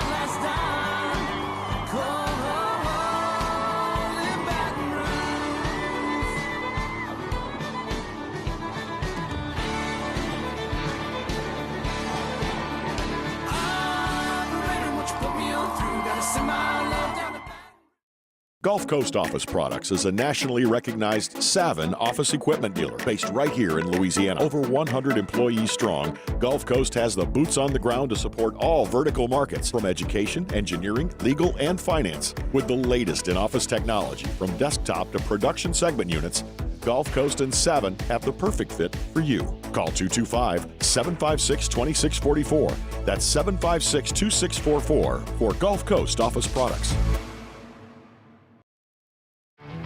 There it is, the extra mile, on the border of expected and extraordinary, for those willing to go further, like vans customized for work or play, with safety and tech to keep you connected. Supported by a 5-star sales, service, and finance team, and backed by the 1-star you know. So go the extra mile. It's never crowded, because so few have what it takes to go there. Mercedes-Benz Vans. Dylan Cruz here to tell you about Six Rings Baseball and Softball Camp. If you live on the North Shore and play ball, go to Six Rings Camps with former LSU assistant coach Dan Canaveri. His knowledge is second to none, and your child will improve and have fun doing it. Camps were held at Coquille Park and Six Rings Academy in Covington with 4 sessions over the summer. Full day and morning only sessions are available from ages 7 to 13. Go to sixringsbaseball.com or call 985-206-9096. Learn the game to love the game. All right, let's say ah.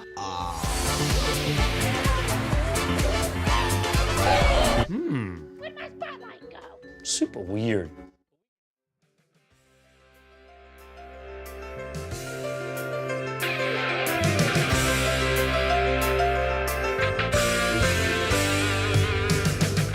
After further review with Matt Moscona, presented by Plucker's Wing Bar, open till midnight or later every night of the week, where every Monday is all-you-can-eat wings. Plucker's Wing Bar. If you don't like our wings, we'll give you the bird.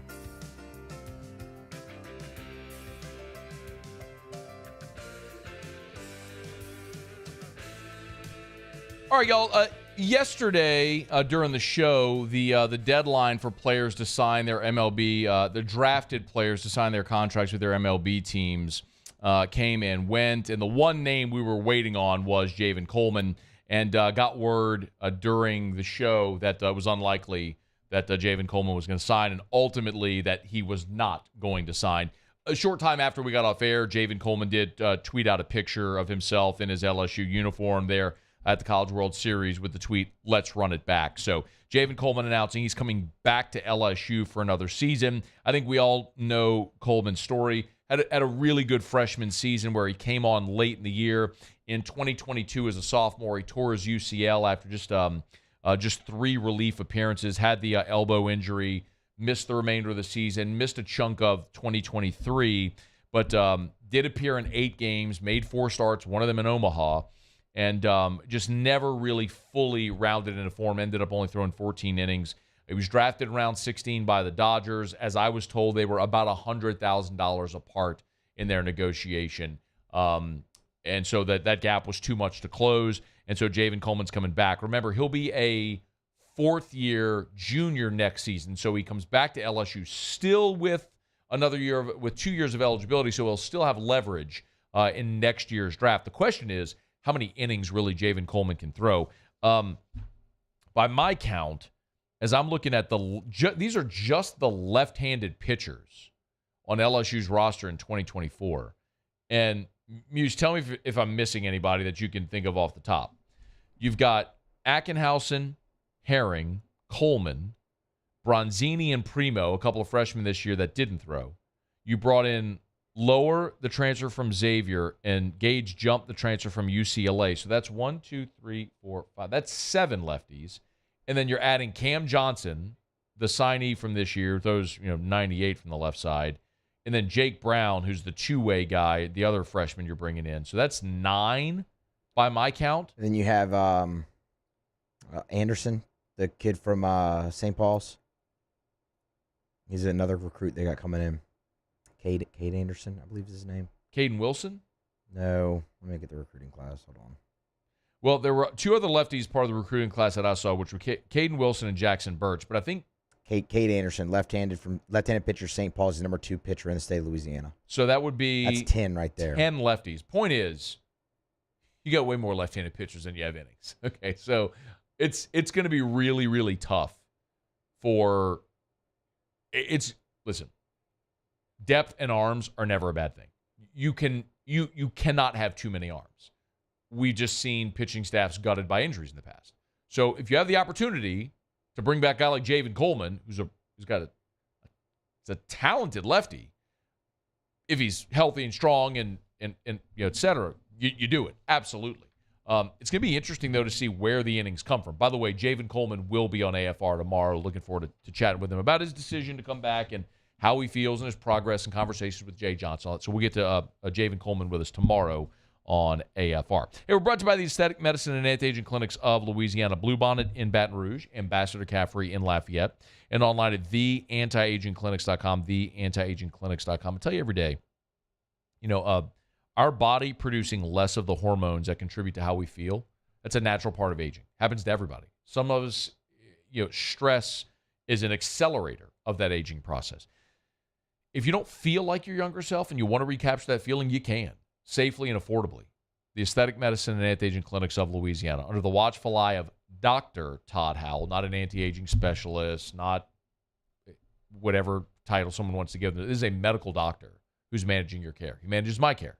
It's the Aesthetic Medicine and Anti-Aging Clinics of Louisiana. Bluebonnet in Baton Rouge, Ambassador Caffrey in Lafayette, online at theantiagingclinics.com. Just go for that. Just go get your blood labs. You might be amazed at what you find. Theantiagingclinics.com. As we mentioned, Brian Kelly was at the Rotary Club earlier today, the Baton Rouge Rotary Club. And, the Tigers here are about a week away from the start of fall camp. And we'll let you hear, we'll talk plenty about what Brian Kelly had to say and some of the guys in particular that he's looking forward to for this upcoming season. But, I thought it was interesting that he talked about how the process for this year began after the bowl game when they beat Purdue in the used to be the Capital One Bowl. Why am I blanking on the Citrus Bowl? I knew it was there. I was about to say Cheez-It Bowl. That's the other bowl sponsored by the same people. Yeah, it's the Cheez-It Citrus Bowl. That Florida State beat. Florida State won the Cheez-It Bowl. Yeah. They're both Cheez-Its, both in Orlando. Play the thing about him after Purdue. Season ended, and I finished up with our football team in the locker room after Purdue.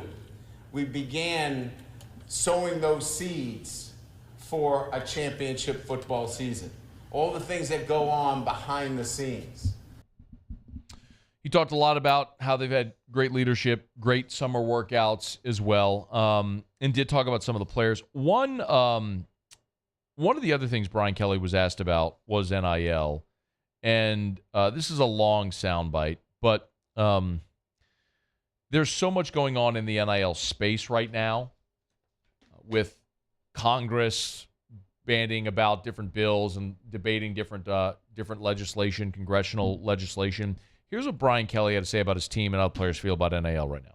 If they feel like they need to be compensated financially, they're looking at it the wrong way. That's short-term compensation versus long-term gains. Long-term gains being, if they do the things the right way and they become elite players, they're signing contracts for multi-million dollars. A first-round draft pick is guaranteed, somewhere in the neighborhood of $15 to $20 million guaranteed. To be talking about short-term gains in terms of NIL, if somebody's focused on that as their primary motivation, they're not going to be a very good player. So their motivation needs to be get a degree, be a great teammate, and be the best version of yourself so you can leverage yourself in many forms, not just in football, but in the community as well. I would like to point out that I don't disagree necessarily with Brian Kelly in terms of you don't want players that they are leading with the NIL conversation. That can certainly be a great benefit for players who are worthy of of being compensated in some respect. But if that's the thing they're focused on, their priorities may be a bit misguided, but who am I to judge? I wanted to play that because our buddy Ross Dellinger over at Yahoo broke this story, but there is an association that is forming, and it's called the Collective Association. 7 different NIL entities have joined together to create the Collective Association, and they're essentially trying to lobby the NCAA for reform in NIL. And they also, and it's not just lobbying for reform, they're putting forth ideas. One of the ideas they had was a revenue sharing model. While there isn't great definition around this yet, before we go any further, just very quickly, I want to also say that I do understand overwhelmingly fans don't care. You don't care about NIL. I understand that. You only care so much as you understand that the team that you cheer for is competitive in NIL, that the rich, basically, are our rich people giving the players money so we get good players and keep good players. That's, I think, what the average fan cares about. The average listener to the show cares about. So I do understand that, but some of this provides color and definition around those conversations. So I'll make it super simplified. A group of 7 entities, NIL entities, have formed the Collective Association. They're trying to lobby for reform. One of the things that they're suggesting is revenue sharing with the TV revenue. Basically to say a conference has all of this TV revenue, a sliver of it is cut off and distributed evenly to each school in that league. So let's say the SEC has a $300 million annual TV deal. Let's say $5 million of it goes evenly. It's split evenly 16 ways to the collectives of its member institutions once Texas and Oklahoma are in. And then that money is used for NIL deals. Here's the problem. While in theory you say, well, what's wrong with that? It's a giant TV contract. What's $5 million? What's $10 million? It's massive. Because most athletic departments don't make money. Most athletic departments are supplemented by their university or their state. When I say most, I mean there's 10 thereabouts that actually turn a profit, that are completely self-sufficient. So when you say what's $5 million, what's $10 million, for most athletic departments, it's massive. They need their revenue, all of it, to function and to be competitive the way they are. That's 1. 2, what about Title IX? If you take that money from the TV contract and fund the collective, that money, that revenue, has to be split evenly among men's sports and women's sports. How do you justify that? There are no easy answers at all. And I know the thought that most have is throw their hands in the air and say, this is why NIL sucks. It's stupid. It shouldn't be paid. No. NIL isn't the problem. The problem is that college football and college sports has existed for a century, making money on the backs of free labor. That's the problem. And you can tell me all you want about they get a scholarship and all that, then all that's true. But the value of an LSU education or the value of NIL to Angel Reese are not equitable. They're not. And similarly, she's provided great value to LSU. It's not just her. Go back to Joe Burrow. Look at Quinn Ewers at Texas or Bryce Young at Alabama. Go down the list. It's not every athlete. But the ones that it's warranted, it's hard to argue against them. No easy answers. Okay, it's after further review. We'll do some overrated, underrated. Muslav Tigers and the pros. More from Brian Kelly at Rotary earlier today. Ross Jackson will be with us in 45 minutes. He was at Saints camp. 1 hour from right now, LSU quarterback commit Colin Hurley will be here. We're fired up to have you here on a busy day. Stick around. It's AFR. AFR. Brought to you by Clegg's Nursery with 4 locations in the greater Baton Rouge area. Seagan near Airline, LA 16 in Denham, Mid-City on Don Moore, and the Garden Center on Greenwell Springs. Man, we were outside yesterday watering those plants. We need a little bit of rain, man. We need some rain to keep these plants and these flowers thriving and all. But in the meantime, whatever you need to help them, Clegg's has you covered. You want flowers and plants and trees and shrubs? Nobody has a better selection than Clegg's. You need anything you'd find at a True Value hardware store? You'll find it also at Clegg's Nursery. You want to get rid of wasps or ant hills or any of the other critters, snake away, all that stuff that you find at a True Value hardware store? You'll find it at Clegg's Nursery as well. 4 locations. They've been serving the Baton Rouge area and the greater Baton Rouge area for more than 60 years. They've got Johnny Naylor seeds, so if you're looking to plant that beautiful garden, they can help you with at Clegg's Nursery as well. And if you're not sure what to do, no worries. Expert horticulturists on staff can help you make all those decisions. Buy local, shop local. Tell them Matt sent you to Clegg's Nursery. Bayou Ford has $8,000 off MSRP, plus 1.9% financing on new 23 Ford F-150 XLT trucks, along with Bayou Ford's 1 million mile warranty. The crew at Bayou Ford is going to do right by you. Follow us on Twitter at 1045ESPN to cast your vote in the Citizens Bank and Trust poll of the day. Vote daily inside Off the Bench, live at lunch on Palmer. And after further review, Citizens Bank and Trust brings you the poll of the day via Twitter at 1045ESPN. Hey, what's up, y'all? It's that time again. It's heating up. Your boat's getting ready to come out and spend all summer on the water. It's time to take your boat to the next level with front-to-back boat service, where if you want an incredible custom speaker install, it's going to blow people away in the water, that's there for you. You want an HD sonar where you can see the fish under the water before you cast, beat all your friends, that's there for you at front-to-back boat service. So don't put it off. We got the parts in right now. Get them now before they go back on back order. Front-to-back boat service. It was a humid day, barefoot children play, looking for that summer shade.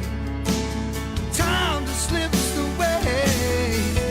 Oh, Louisiana, some kind of hold on me. Like cypress stumps, your roots are planted deep inside of me. There it is, the extra mile, on the border of expected and extraordinary, for those willing to go further, like vans customized for work or play, with safety and tech to keep you connected, supported by a 5-star sales, service, and finance team, and backed by the 1-star you know. So go the extra mile. It's never crowded, because so few have what it takes to go there. Mercedes-Benz Vans. When is a taco more than just a taco? When it's Government Taco. Voted best tacos 3 years in a row by 225 Magazine, Government Taco puts the most delicious spin on tacos the capital area has ever seen. With creative combinations like the Magna Carrot, the Filibuster, or the Steak of the Union. Plus perfect tortilla chips paired with the best salsa and queso you've ever had. And happy hour every day from 3 to 6 p.m. and all day on Thursday. Government Taco, 5621 Government Street.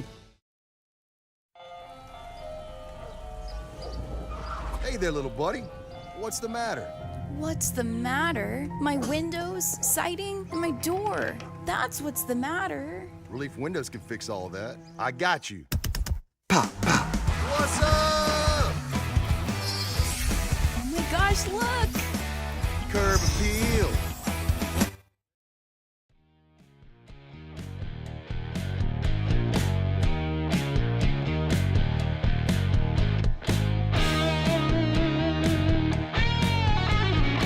After further review with Matt Moscona, presented by Plucker's Wing Bar, open till midnight or later every night of the week, where every Monday is all-you-can-eat wings. Plucker's Wing Bar. If you don't like our wings, we'll give you the bird. Okay, breaking news. I love breaking news.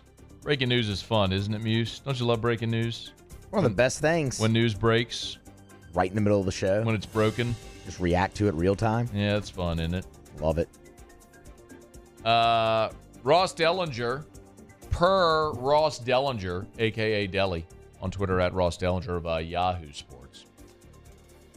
Colorado just completed a board meeting of its regents and has scheduled a second one for Thursday, presumably around a potential move to the Big 12. Deli also notes that the Pac-12 had its own board meeting Wednesday morning, where Commissioner George Kliavkov provided an update on media rights negotiations. Representatives from Colorado did not reveal any intention to leave or that they had a scheduled board meeting. Delhi has it. Thamel has it, and all the other usual suspects about that cover college football. Breaking news that Colorado has completed a board meeting of its regions, and they are mulling a potential move to the Big 12. I would like to point out that at its media day, singular day last week, Pac-12 Commissioner George Kliavkoff, the liar, was asked if the Big 12 poaching his teams was a concern. Here's what he said. Just, what was that, Friday, Saturday, Sunday, Monday? 5 days? This was 5 days ago. Hey, Commish, are you concerned the Big 12 is going to keep poaching your teams? It's not a concern. Our schools are committed to each other and to the Pac-12. We'll get our media rights deal done. We'll announce the deal. I think the realignment that's going on in college athletics will come to an end for this cycle. And then the truth is we've got bigger fish to fry. You know, there are incredible opportunities and also challenges in front of college athletics. And I need to be able to work with all of my colleagues in Division I and particularly in the A5. And we'll do that. And we'll move past, you know, kind of all the bitter squabbling of the last year and we'll work together to make college athletics better. 5 days ago. 5 days ago. The ink hasn't even dried on the transcript. 5 days ago. He was also asked why they didn't announce a TV deal. I don't want the opportunity to be missed today to talk about football. We're not announcing a media deal on purpose today because I want the focus to be on football. He said they're not announcing a deal on purpose. And then remember that reporter who followed up and was like, wait, hey, do you have that one? Pull that one up real quick because that's even better. The commissioner of the Pac-12 says, we're not announcing a TV deal on purpose because we want the focus to be on football. And then a very shrewd reporter followed up with this. You just said you're not announcing a deal today on purpose because you want the attention to be on football. Yep. To be clear, that would imply that the deal is done and codified and just you're waiting until after today. I think you're reading too much into that. So then what is the purpose behind not announcing something, which is what you just said? We want to have the focus on football today. We have an incredibly good football story to tell, and we want that to be the focus today. What a disaster. 5 days ago, the guy said that everybody's committed. They're not worried about the Big 12 poaching teams. And here you go, Colorado. Their board is meeting to explore the move to the Big 12. God, all these guys are such liars. Brett Yormark, who is the commissioner of the Big 12, was asked if they're content to stay at 14. Remember, they're losing Texas and Oklahoma, but they added 4. So losing Texas and Oklahoma, then they add 4. Which gets them back to 14. Here's what he said. To me, I do think there's strength in numbers, but if we end up being at 12, that's great. I'd like to stay at 14, even with the departures of Texas and Oklahoma, candidly. We'll see if that's a possibility or not. But I love 12. I love the current makeup moving forward. In fact, I'm thrilled with it. We're not chasing a number. Again, whatever happens has to truly create value for the conference. And fit within those guiding principles. I'll tell you what, man. Brett Yormark is making out like a gangster. I mean, seriously, good for that dude. Because if you go back to 2010 or the summer of 11, when the really seismic realignment dominoes were falling, when A&M and Texas came into the SEC, Nebraska went to the Big Ten. When A&M and Missouri came into the SEC, Nebraska went to the Big Ten, Colorado left for the Pac-12. Remember there was conversations about Texas and Oklahoma. Do you remember this? There were conversations a decade ago about Texas and Oklahoma going to the Pac-12 at the time. But ultimately, I guess it was the Pac-10 at the time. But ultimately, the Big 12 schools said, hey, Texas and OU, don't leave. We'll give you a greater share of the media rights deal to stay. And so they did. And ever since then, the Big 12 has been the one we have all looked at and said, man, they are really living dangerously. Thin ice, that Big 12. Of course, now Texas and Oklahoma coming into the SEC, and we all think, man, they pulled the plug. It's just a matter of time now. But to their credit, man, they have had to learn to live on the offensive because it's the only way that they're surviving. They can't be reactionary. They have to be proactive. So they have been, and subsequently they look like they are going to survive, and it's the Pac-12 that ultimately is going to die. It's not done, but again, all of the principal college football reporters all have it that Colorado is their Board of Regents is meeting to apparently discuss what looks like will be a move to the Big 12. And if that's the case, they're not coming alone, because the Big 12 is not going to settle on an uneven number. They're going to add somebody else as well.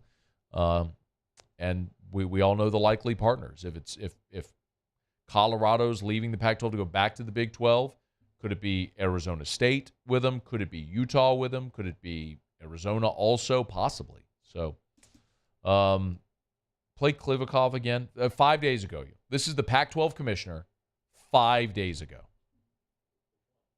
No, the one about the Big 12 poaching teams 5 days ago. It's not a concern. Our schools are committed to each other and to the Pac-12. We'll get our media rights deal done. We'll announce the deal.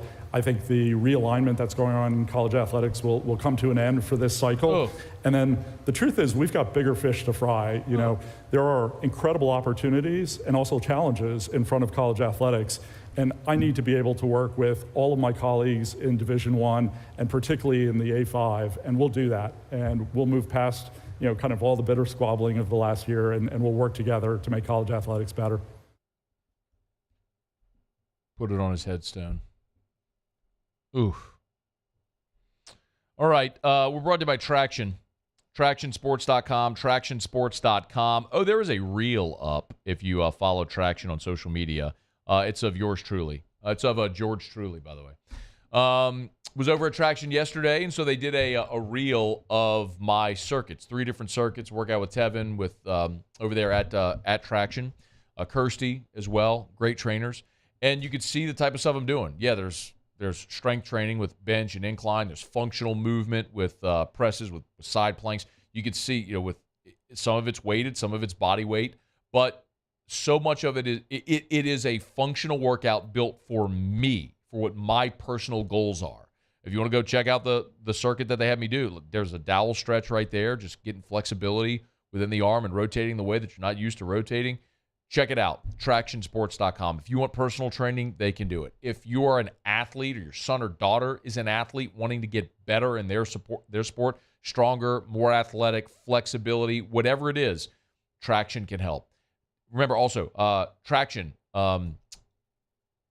flag football. You can register right now. Registration is open at TractionSports.com. Go to TractionSports.com. They got like 100 teams, 100 flag football teams. It's Drew Brees' F&A, Football in America Flag Football League. You want to go register, you can do it now for your son or daughter at TractionSports.com. Traction, where champions are made.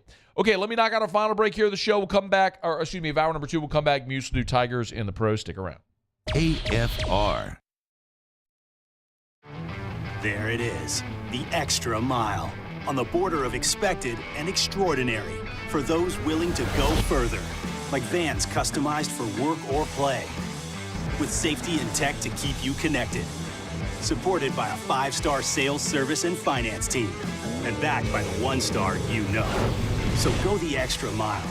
It's never crowded because so few have what it takes to go there. Mercedes-Benz Vans. Gulf Coast Bank and Trust is giving our customers the power to bank anywhere, anytime during this challenging event. And we're right there with you. Our mobile banking app is a smart way to manage your money and time. Gulf Coast Bank and Trust, the bank that cares about you. Hey there, little buddy. What's the matter? What's the matter? My windows, siding, and my door. That's what's the matter. Relief Windows can fix all that. I got you. Pop, pop. What's up? Oh my gosh, look! Curb appeal. That's a good-looking neighborhood. ReliefWindows.com. The importance of doing this fortified program and offering it to people down here is, number one, the only real chance you're going to get to do this is when you put on a new roof or build new. And through companies like HUDCO, who's kind of leading the way in this thing, it's going to offer the customers a huge advantage in the insurance market and the price of their insurance.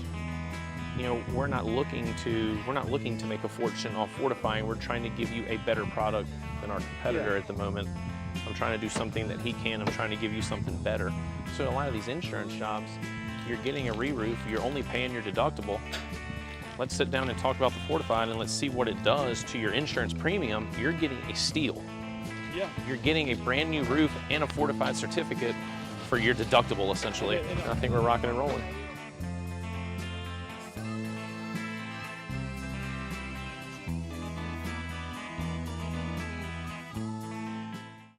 Gulf Coast Office Products is a nationally recognized Savin office equipment dealer based right here in Louisiana. Over 100 employees strong, Gulf Coast has the boots on the ground to support all vertical markets, from education, engineering, legal, and finance. With the latest in office technology, from desktop to production segment units, Gulf Coast and Savin have the perfect fit for you. Call 225-756-2644. That's 756-2644 for Gulf Coast Office Products.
Where you're murdering the beat.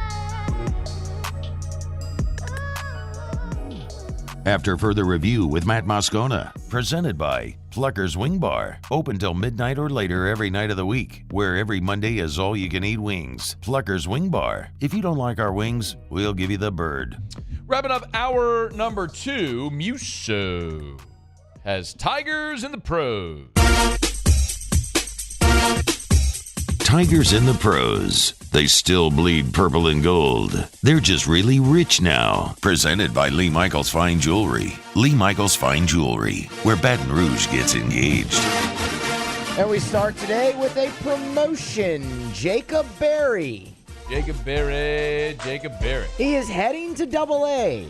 Pensacola Blue Wahoos, his new home. The number 2 prospect in the Marlins organization got the good news yesterday and made his debut in the same night. A single, a walk, and a stolen base for Jacob Berry. In his short time in high A baseball, hit .227 with 4 homers, 15 doubles, and 37 RBI. Current projected ETA, 2025 for the major leagues. Go get him, Jacob Berry. Continuing with minor league baseball, Hunter Fiducia last night, have a night, I guess I should say. 4 for 5 with a home run, his 8th of the season, and a double, his 15th of the season. 2 RBI, and would come around to score 2 runs as well. Hitting .297 up there in AAA is Hunter Fiducia. Incredible. There is such a mental block in my brain on Hunter Fiducia. And the I guy's feel terribly about probably going to make it to the major leagues. I feel terribly. It happens. It happens to a lot of guys. They come through. It's not the, grandiose career of a Dylan Cruz, but they make it up there. Cam Sanders got the save last night for the Iowa Cubs. Save number 3 on the year. 2/3 of an inning shutout ball, did surrender a hit, but in the end gets the final 2 outs of the game and gets save number 3. Andrew Stevenson, 4 for 5 last night. a double, his 16th, a home run, his 12th of the year, 3 RBI. Steve-O came around to score 4 times in the ball game as well. And we will end it with Lang. Alex Lang, tougher one for him last night. Got the loss. Threw an inning, gave up an unearned run, so it really wasn't his fault. Walked 1 and struck out 1. The Tigers lost 7-6. That is Tigers in the Pros. Presented by Lee Michaels Fine Jewelry, lmfj.com. That's lmfj.com for Lee Michaels Fine Jewelry. Gentlemen, if you are thinking about popping the question, do what Baton Rouge has done and really all of Louisiana has done for more than 40 years. Go to Lee Michaels Fine Jewelry, lmfj.com, lmfj.com, with 9 locations: Baton Rouge, New Orleans, Lafayette, Shreveport. You can find the location nearest you at lmfj.com. You can shop online. Remember, if they don't have what you're looking for, they can custom make it within your budget, where you always get the Lee Michaels experience. It's Lee Michaels Fine Jewelry, lmfj.com. Excuse me, a little frog in the throat. My apologies. All right, it's After Further Review. We're glad to have you aboard with us here. Saints were back on the practice field today, first day of training camp. Ross Jackson's with us in 15 minutes from right now. LSU quarterback commit Colin Hurley in 30 minutes. At the bottom of the hour, gigantic recruiting weekend for the Tigers. We'll talk about the guy, or with the guy who is not only the quarterback commit for the class of 2024, but is really the lead recruiter among the commitments. Looking forward to having Colin Hurley back on the show. When we come back, Brian Kelly was at Rotary earlier today. We'll hit the high points of Brian Kelly as he talks about tackling expectations head-on for this 2023 season as the Tigers are days away from camp. Hour 3 next. AFR. Brought to you by the Williamson Eye Center. Call 924-2020, 924-2020, or WilliamsonEye.com. Right now, there is a back-to-school sale and giveaway going on over at the Williamson Eye Center. It's BOGO. 50% off. Buy one, get one, 50% off on glasses and contacts, plus have a chance to win $100 for school supplies when you have your eye exam. Remember, you should always have your annual eye exam. So buy a complete pair of glasses, get half off the second pair or the frames and the lenses, or you can buy an annual supply of contact lenses and get half off a complete pair of glasses. Go check out our friends at the Williamson Eye Center. You can check out the social media posts if you want all the details, but buy one, get one, 50% off glasses and contacts right now for back to school, and have a chance to win $100 worth of back to school supplies over at the Williamson Eye Center. 924-2020, 924-2020, or WilliamsonEye.com. That's WilliamsonEye.com. I'm Chris Nakamoto, and here's what I'm working on for my stories on WBRZ Channel 2 tonight. Bombshell revelations today in the Maddie Brooks death investigation and those charged with raping her. The WBRZ investigative unit obtained documents critical in the prosecution of this case. The documents show her blood alcohol level was lower than what was initially reported to the public. And what could cause even bigger problems, no DNA from any of the suspects who were accused of raping her was found inside of Madison Brooks. I'm Chris Nakamoto from WBRZ. Watch more tonight on WBRZ Channel 2. Bayou Chrysler Dodge Jeep Ram has $10,500 off MSRP on all new 23 Ram 1500 Laramie trucks in stock. All with Bayou's 1 million mile warranty. The crew at Bayou Automotive is going to do right by you.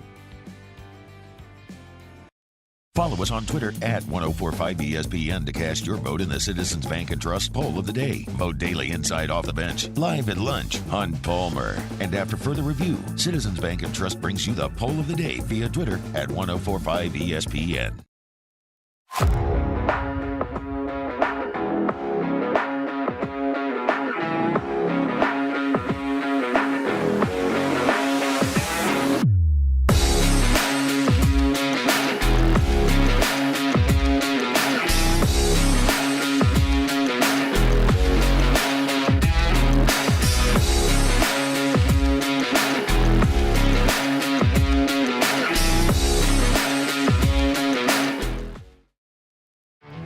There it is, the extra mile, on the border of expected and extraordinary for those willing to go further, like vans customized for work or play, with safety and tech to keep you connected. Supported by a 5-star sales, service, and finance team, and backed by the 1-star you know. So go the extra mile. It's never crowded, because so few have what it takes to go there. Mercedes-Benz Vans. Dylan Cruz here to tell you about Six Rings Baseball and Softball Camp. If you live on the North Shore and play ball, go to Six Rings Camps with former LSU assistant coach Dan Canaveri. His knowledge is second to none, and your child will improve and have fun doing it. Camps were held at Coquille Park and Six Rings Academy in Covington with 4 sessions over the summer. Full day and morning only sessions are available from ages 7 to 13. Go to sixringsbaseball.com or call 985-206-9096. Learn the game to love the game. I've been doing business with Luba for 25 years. They're dependable, trustworthy. It's just the attention to detail with our clients. Our folks have years and years of experience. They're highly trained professionals, but many companies have that asset. What I'd like to think makes Luba a bit different is that we use those talents in a way that truly is dedicated to serving the needs of the folks who depend on us.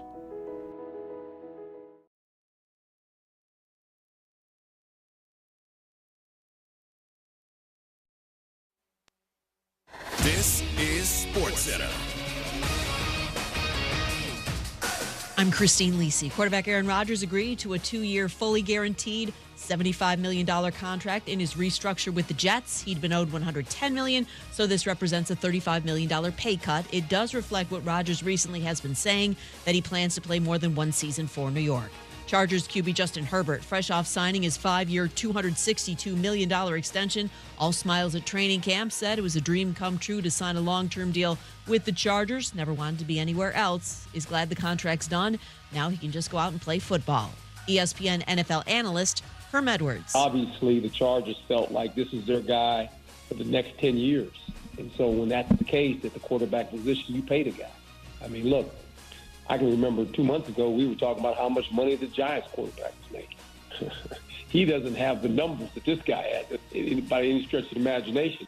Herm Edwards on ESPN Radio Afternoons. Daniel Jones got 4 years, $162 million from the Giants. Bryce Young, top overall pick in the NFL draft, named the Panthers starting quarterback by Coach Frank Reich. ESPN Radio is presented by Progressive Insurance. Progressive makes bundling easy and affordable. Get a multi-policy discount by combining your motorcycle, RV, boat, ATV, and more. All your protection in one place. Bundle and save at Progressive.com. Matt Moscona. I'm very important. After further review. Say it one more time. After further review with Matt Moscona. And here we go. Live from the Mercedes-Benz of Baton Rouge Studios. Let's ride.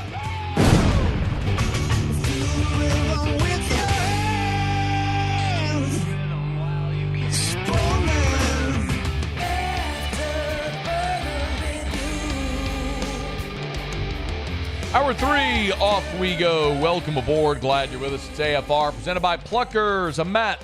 You're a loser, Matt! Shut up, kid. Paul O'Neill. They're chanting Paul O'Neill's name. Musso. And Mr. Toby Tomplay.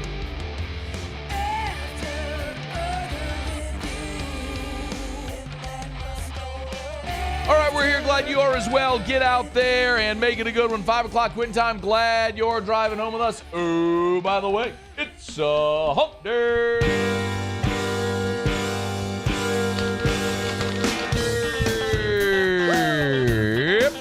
It's hump day. Let's hump, everybody. Mike. What day is it, Mike? It's Rotary Day. Hump day. We'll let you hear what Brian Kelly had to say to the Rotarians. It's hump day. It's Saints Camp Day. Mike. What day is it, Mike? Ross Jackson was there. Hump day. He'll be here in 15 minutes to tell us what he saw. It's hump day. LSU quarterback commit Colin Hurley at the bottom of this hour. Mike. What day is it, Mike? George Cavalcade. Hump day. Pac-12 commissioner. It's hump day. Liar. Mike. What day is it, Mike? This might be a good poll question, Muse. Hump day. Is George Cavalcade It's hump day. a liar? Mike. What day is it, Mike? Or just stupid? Hump day. Which do you think it is? I think he's a liar. Paulie? I'll go liar as well.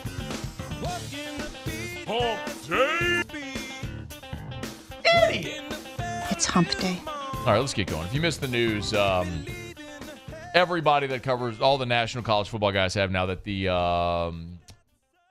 Colorado, their Board of Regents, is meeting to explore leaving the Pac-12 for the Big 12, which George Cavalcade, whatever his name is, the Pac-12 commissioner, said 5 days ago all the members are healthy, they're aligned, no one's leaving, TV deal will be announced soon, and literally 5 days later, this news breaks that Colorado's like, yeah, deuces, we're out. All right, it's after further review. We're glad to have you hanging out with us here. Hump Day Show is brought to you by Pluckers. We've got trivia tonight. Get on by and hang out for some trivia over at Pluckers. I'll be over at Oliver Twist for Scone and Tea.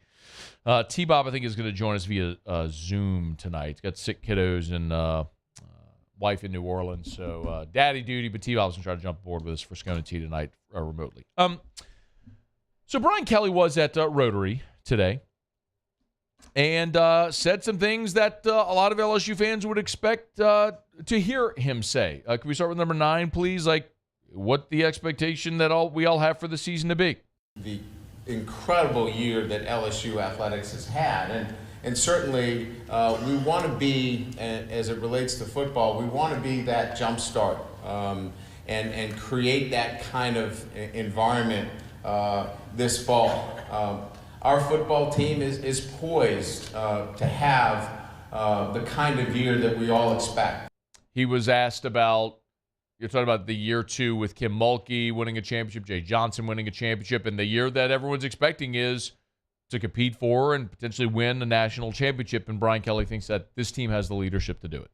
Leadership is hard, as we all know, and we've heard many people, and I'm sure you don't want to be bored by leadership talks today, but leadership is hard, especially when you're talking about young men that need to lead on a day-to-day basis. Think about trying to tell your peers things that they don't want to hear, about being misunderstood and not having a chance to defend yourself, having to tell somebody to make tough decisions.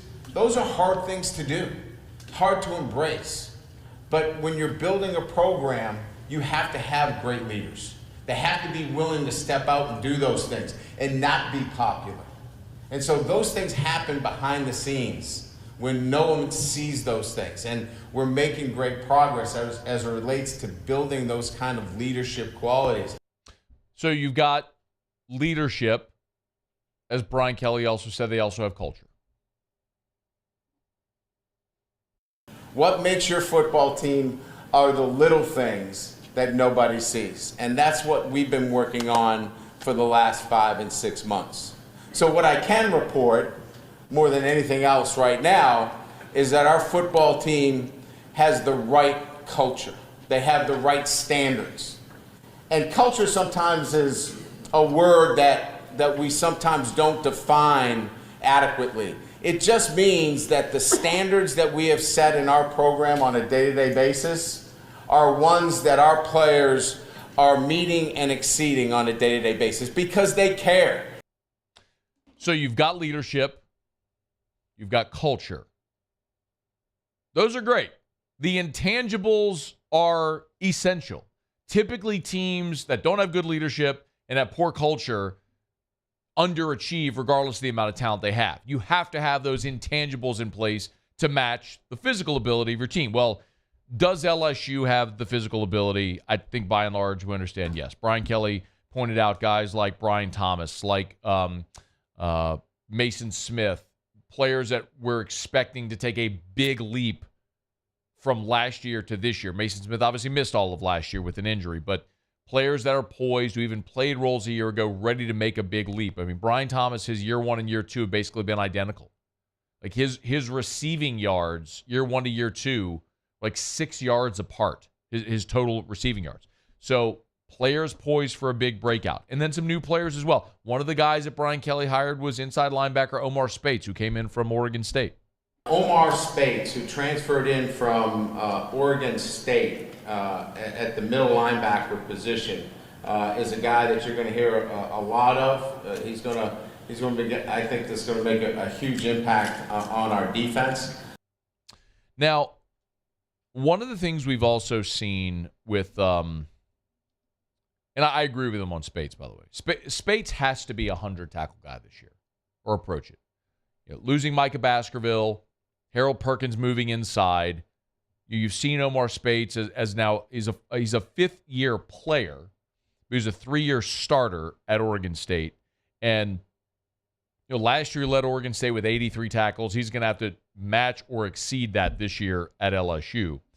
But we've seen Brian Kelly built that roster last year out of the portal out of necessity. But ultimately what you want to do is get to the point where you're not building out of the portal, where you're supplementing out of the portal. We do not want to make a living in the transfer portal area in terms of the depth of our program. And that would be, in my opinion, that's a bit of a red flag when you're spending that much time in the transfer portal, because you have some holes in terms of your depth. I think what you'll see moving forward is probably taking a few position players here and there to kind of top the tank off a little bit. And I think we're probably a year away from doing that. Similarly is LSU's Week 1 opponent. And ACC football media days are going on right now, and Mike Norvell, the head coach at Florida State, took his turn. And you're talking about two teams that are going to match up in Orlando in September on Labor Day weekend, and they're going to be two top 10 teams. And you're having two head coaches today in their respective towns, and of course Brian Kelly here in Baton Rouge and ACC media days in Charlotte. But you've had Mike Norvell talking about his team matching expectations as well.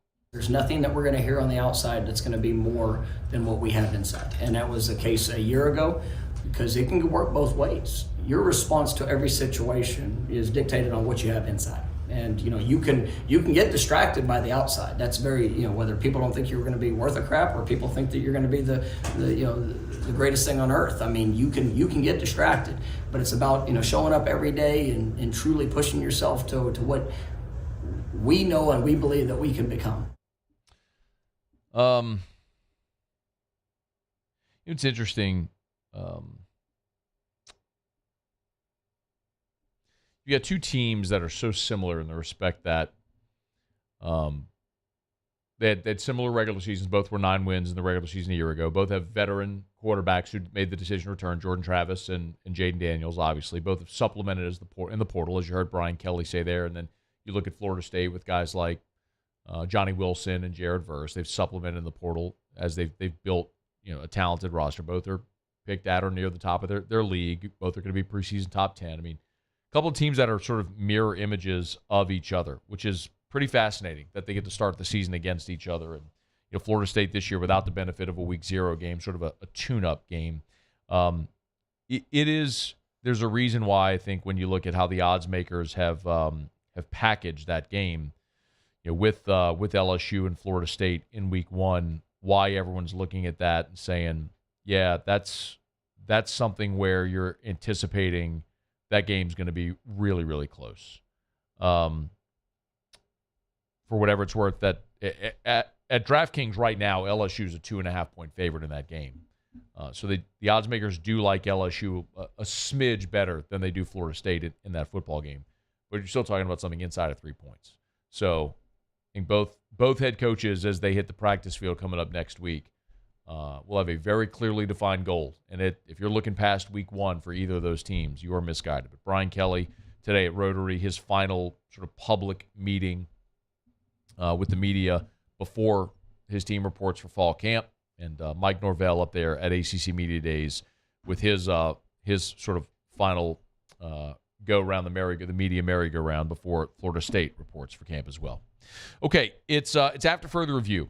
Still got a lot of football to talk about. Ross Jackson's with us coming up right after the break. Want to see his takeaways from the first day of Saints camp as he was down there at the Saints training facility. And then also Colin Hurley, LSU's quarterback commit for the class of 2024. He'll be with us in 17 minutes from right now. Stay here. It's AFR. AFR. Love telling you about our friends over at the Renaissance Hotel right there on Bluebonnet in Baton Rouge. They call it Southtown right there, Bluebonnet near I-10. I say this often, and you know this to be true if you live in Baton Rouge, but it's hard to give any directions around Baton Rouge without starting with, get on I-10. And, to get to the Renaissance, get on I-10. You take the Blue Bonnet exit.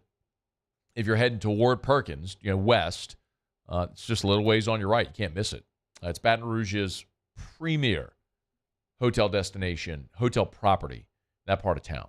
4-diamond hotel with more suites than any other hotel in town. It's incredible. All the amenities. So if you're looking for a place to stay, for you, your family coming in town, maybe during football weekends, go ahead and book now. Reserve your rooms now at the Renaissance Hotel. But remember, Tallulah inside the Renaissance Hotel, casual upscale dining, great for any type of lunch meeting or a night on the town or to host that meeting. Make it the Renaissance Hotel. I've been doing business with Luba for 25 years. They're dependable, trustworthy. It's just the attention to detail with our clients. Our folks have years and years of experience. They're highly trained professionals. But many companies have that asset.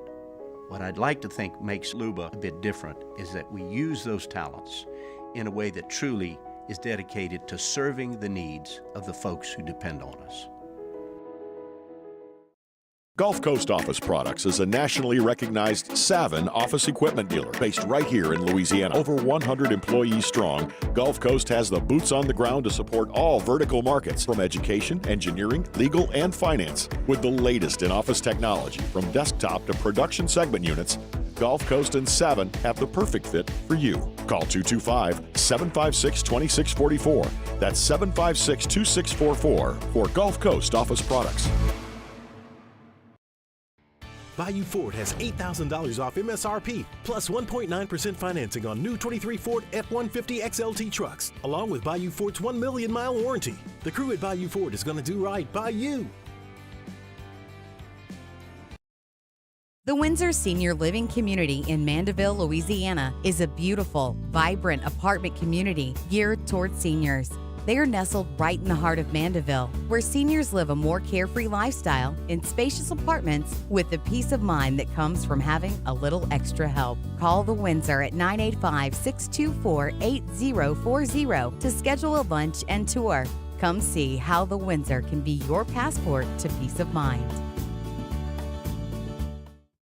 When is a taco more than just a taco? When it's Government Taco. Voted best tacos 3 years in a row by 225 Magazine, Government Taco puts the most delicious spin on tacos the capital area has ever seen. With creative combinations like the Magna Carrot, the Filibuster, or the Steak of the Union. Plus perfect tortilla chips paired with the best salsa and queso you've ever had. And happy hour every day from 3 to 6 p.m. and all day on Thursday. Government Taco, 5621 Government Street.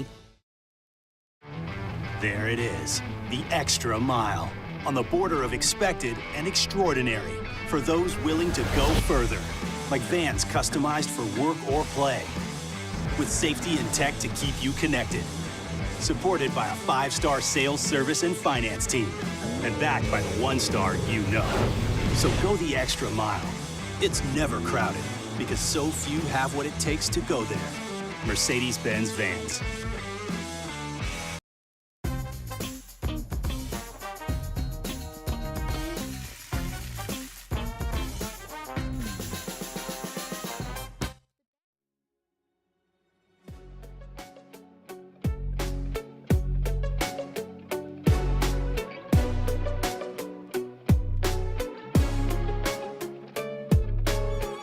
After further review with Matt Moscona, presented by Plucker's Wing Bar, open till midnight or later every night of the week, where every Monday is all-you-can-eat wings. Plucker's Wing Bar. If you don't like our wings, we'll give you the bird. The goal for this season, I will be trying to win the Super Bowl. I want to take Derek Carr back to Vegas. I want this defense to be the number one defense. I want this offense to be the number one offense. We all have the loftiest of goals and expectations, but it doesn't matter what we say right now. It matters what we work for, what we earn. Saints veteran defensive end Cam Jordan, very clear about what his goal is, what his goal has always been as a member of the New Orleans Saints, get to and win a Super Bowl. Will he do it in 2023? Ross Jackson was there as the Saints took their first step toward a black and gold Super Bowl. Day one of training camp was Wednesday. Ross Jackson was there. He's good enough to join us now. How are you, dude? Hey, buddy. Doing great, man. Thanks for having me on. Always a pleasure to chop it up with you. Man, we appreciate the time. When you go out for the first day, and obviously before there's pads, what are you hoping to see or take away? Yeah, I think the easiest part of what you watched without pads is, how's the offense rolling? How's the quarterback getting in and out of the huddle? How's the quarterback connecting with the skill position players, things like that. Defense is a little bit trickier to watch, as well as, of course, the trenches of the offensive and defensive line. But when it comes down to watching the defense, you just want to kind of see, all right, are the guys in the front seven in position to make a play? We saw a few of those examples, guys like Peyton Turner, the undrafted free agent out of Ohio State. Believe it or not, there's another Buckeye on the New Orleans Saints roster, and Jerron Page. He had a really nice day today too. So really, you're just kind of trying to see, okay, how's the communication going? Are they moving in and out of plays, in and out of the huddle smoothly? Are they running into any issues with false starts, anything like that? Didn't see a ton of that, although there were some examples of it, which you should expect for day one. And so that's kind of what you're monitoring right now before the pads come on in a couple of days. A lot of times you can tell things either good or bad just physically, like how guys handled the offseason. Like, are guys overweight? Does someone look like he's in particularly good shape? Did he make over his body? Any of those, like, just casual observations day one? Nobody that stood out for all the wrong reasons, but I will mention Jamal Williams. Jamal Williams looks to have slimmed down quite a bit. When he finished his season in Detroit, he was around 230 pounds. My understanding is that he's hovering around 217 now. So he's kind of closer to Alvin Kamara's weight than he was, his weight in Detroit. Now, I think that's an important highlight because one of the first things that, Jamal Williams told us during his introductory press conference outside of who his favorite Pokemon was that he wanted to be able to prove that he was going to do more. And that's my joy with Jamal Williams, by the way. That's not me making fun of Jamal Williams because his favorite Pokemon is also my favorite Pokemon. But that's not what you brought me on to today's show for. So but one of the things that he talked about was that he wanted to prove that he was more than just this short yardage, goal line, red zone back. And so when you see him slim down, it kind of suggests that, okay, he's working on, the pass catching side of his game, and he wants to be able to turn those corners, hit the, be able to run those routes, all these other things that maybe some of that weight might have impacted his ability to do so. He'd be able to get around the corner as a runner in outside run situations as opposed to between a tackle run situation. So it kind of lends itself to kind of hinting that, hey, Jamal Williams' role in New Orleans is going to be a little bit more expansive than that which we saw in Detroit. We also got to see Jimmy Graham in a Saints uniform for the first time, the second time. How did he look? Okay. So he looks like Jimmy. He looked like Jimmy Graham, but I don't want to get people too excited. I'm not talking about a 2013 NFL touchdown leaders, Jimmy Graham. But there was a moment where there was a pass that was thrown to him on air. So this is without a defender, but it was kind of thrown to him a little bit out of position. And you know how it goes with the routes on air. The quarterback throws one, and then there's some collection of other quarterbacks and trainers that are throwing the others. And so one of those passes ended up making its way over to Jimmy Graham, and he had to leap and outstretch and be able to make a catch. And he was able to do that comfortably. I think one of the things that a lot of people expected when it came to the Jimmy Graham signing initially was, it's a one-day contract and then he'll retire. And that's not what this was. This was a full-on one-year deal, but he still has to go out there during training camp and prove, hey, I can still play this game after being away from football for a year. And I think that he started off on the right foot there. I don't think this is going to be a Kiko Alonso situation where he gets a day out there and then says, you know what, this ain't for me. I'm good. I do think that Jimmy Graham looked a lot more conditioned than I expected, a lot more in shape, moving a lot more fluidly than I expected for his first day of camp. And so I would say positive reviews so far, but let's see if he can maintain it. Do you think he makes this team? I think that there's a chance, but I do think he has to earn his spot. I think that there's a lot of folks that have said, you bring Jimmy Graham back, there's no way he doesn't make the roster. And it brings me back to days of, Kat Terrell and I were talking about this not so long ago, but like Champ Bailey showing up in camp and not making the roster and things like that. Like this isn't, Nigel Bradham a couple of years ago, this isn't unusual to see, a veteran player that has some ties to either coaches or the organization, whatever it might be, coming into training camp and then seeing if they're able to make things happen. But I don't think that you just graduate him and say, all right, flip your tassel to the other side. You're a New Orleans Saint now. You're on the 53-man roster. He's got to be able to show some of it. And Dennis Allen kind of spoke about it after practice today when he mentioned, one of the things that he learned from Sean is that when it comes to these veteran guys, I don't need to see it every day, but I need to see it. And so I think that that's going to be what you're going to expect from Jimmy Graham is that he'll have some days where you don't really see him, but he's got to show off on some of these other days. And so if he can do that, I think he has a path and there's a specialized role for him on the roster to help in the red zone. but I wouldn't write it in pen just yet. Ross Jackson is with us, Locked On Saints. Great time to subscribe up to the pod if you haven't done so yet. And if you haven't done so yet, why not? What are you doing? Rookies. I'm always interested in how the rookies look day one. Any notable observations from any of the new guys?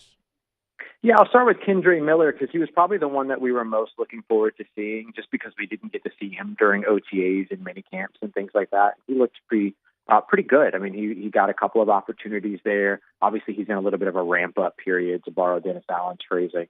But he looked comfortable.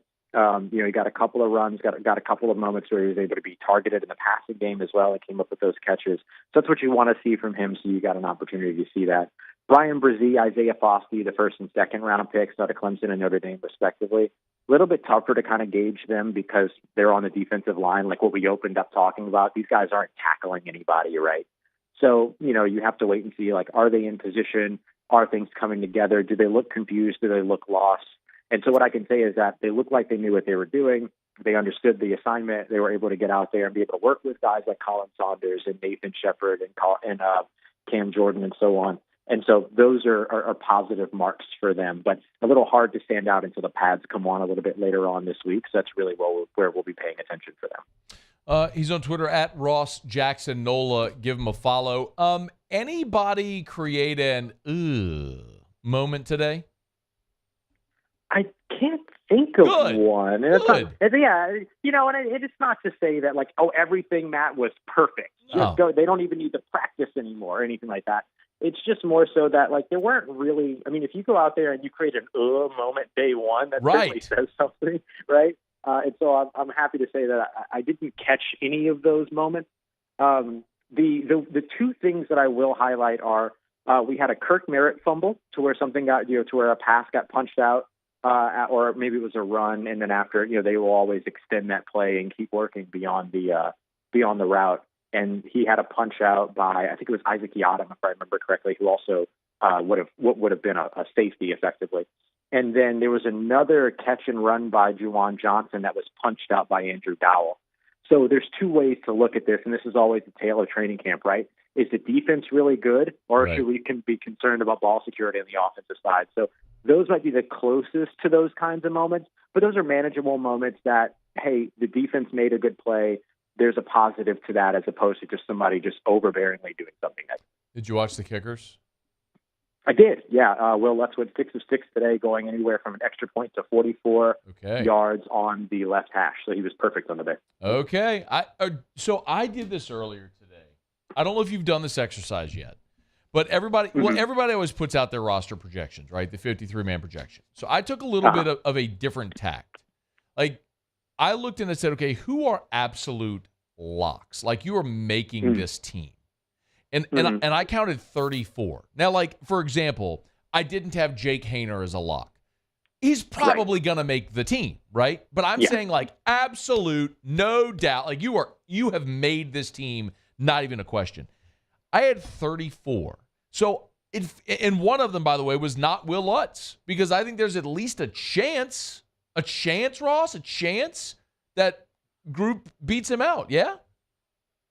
Yeah, I mean, there's a chance that it's there, and Dennis Allen has told us before, or told us yesterday rather, that he believes that the battles at the specialist positions, so the kicker position, but also the punter position, are genuine battles. They're legitimate battles. And Dennis Allen, from the very beginning, his first year, we saw him go up there and draft Alontae Taylor in the second round. Yeah. And a lot of people were wondering, okay, what is he going to do? Are they going to move him to safety? Is he going to do something a little different?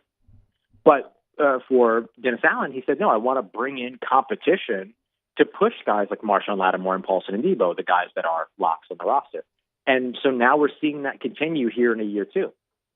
You bring in competition, and either the guy that you bring in to compete works out and then you have a better option, or the incumbent guy is forced to improve in order to maintain his job.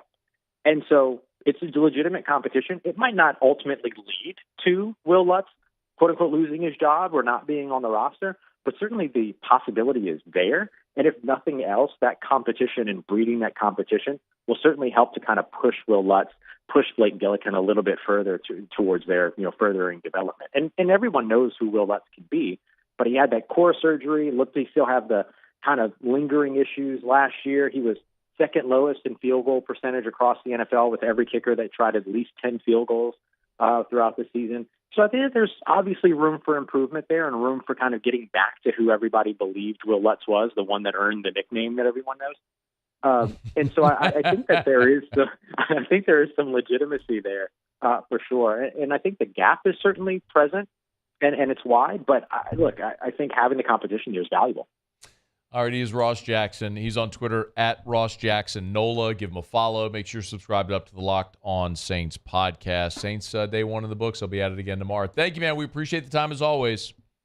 Thanks, buddy. Always a pleasure. Take care, stay safe, and I'll talk to you soon. All right, man. Be well. Good stuff there from Ross. As always, we're brought to you by Mold Zero USA, mold-0usa.com. Tell you every day, if you're intrigued, if you need their services, you want to learn more, just give them a call over at Mold Zero. I can give you the number, but you should just go to the website, mold-0usa.com, mold-0usa.com. There's a 225 and a 504 number. Call the one that's closer to you. But they service the entire state. So go to mold-0usa.com. You want to kill mold, remove odor, Mold Zero can help. You want to do it affordably and with a less invasive procedure than coming in and cutting sheetrock and other traditional remediation efforts. Mold Zero is the ticket. Mold-0usa.com. It's a patented, non-toxic dry fog treatment. They got a full report from the U.S. Army Corps of Engineers at the website if you want to go learn more about it. It's Mold Zero. Mold-0usa.com. Okay, y'all, it is After Further Review. We're glad to have you hanging out with us here. We will get to some Pluckers trivia in about 15 minutes from right now. When we come back, LSU quarterback commit Colin Hurley joins the show. That's next. It's AFR. AFR.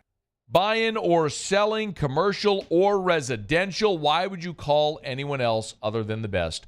Call Darren James and get your home sold. 335-7666, 335-7666, or agent225.com. That's agent225.com. Make a note of this. Darren's got an open house coming up on Sunday, is July 30th, this Sunday, from 2 to 4. If you want to check out this gorgeous home, you can go check out the property. It's breathtaking views of this lake, this scenic views. Go check it out at any of Darren's social media. As I tell you all the time, man, you got to follow Darren James on social media. This is on Shady Lake Parkway in Baton Rouge.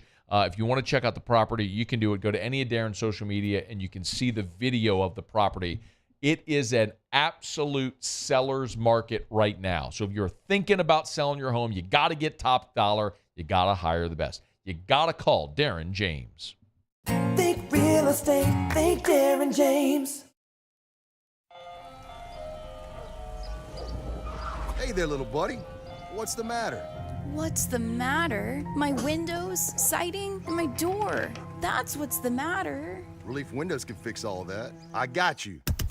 Pop, pop. What's up? Oh my gosh, look! Curb appeal.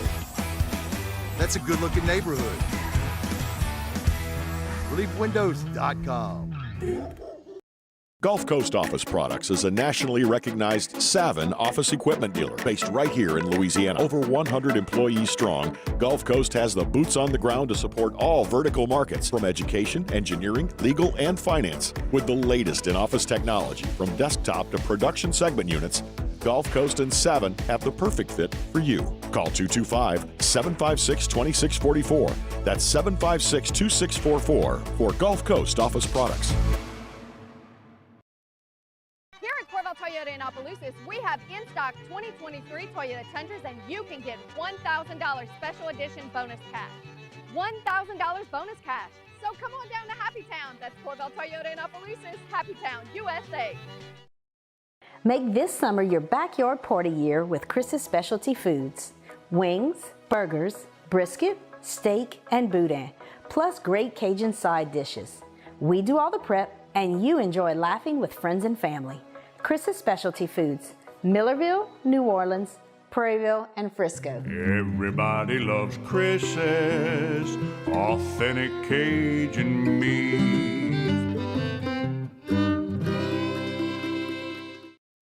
Dylan Cruz here to tell you about Six Rings Baseball and Softball Camp. If you live on the North Shore and play ball, go to Six Rings Camps with former LSU assistant coach Dan Canaveri. His knowledge is second to none, and your child will improve and have fun doing it. Camps were held at Coquille Park and Six Rings Academy in Covington with 4 sessions over the summer. Full day and morning only sessions are available from ages 7 to 13. Go to sixringsbaseball.com or call 985-206-9096. Learn the game to love the game.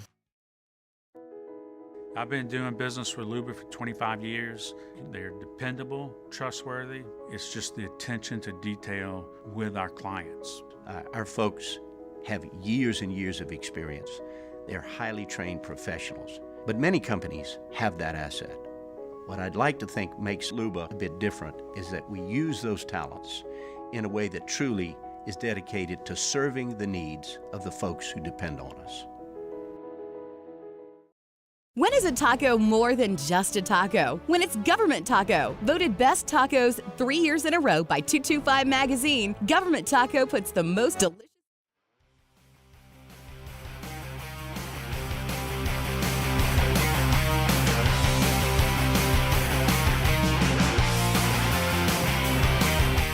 After further review with Matt Moscona, presented by Plucker's Wing Bar, open till midnight or later every night of the week, where every Monday is all-you-can-eat wings. Plucker's Wing Bar. If you don't like our wings, we'll give you the bird.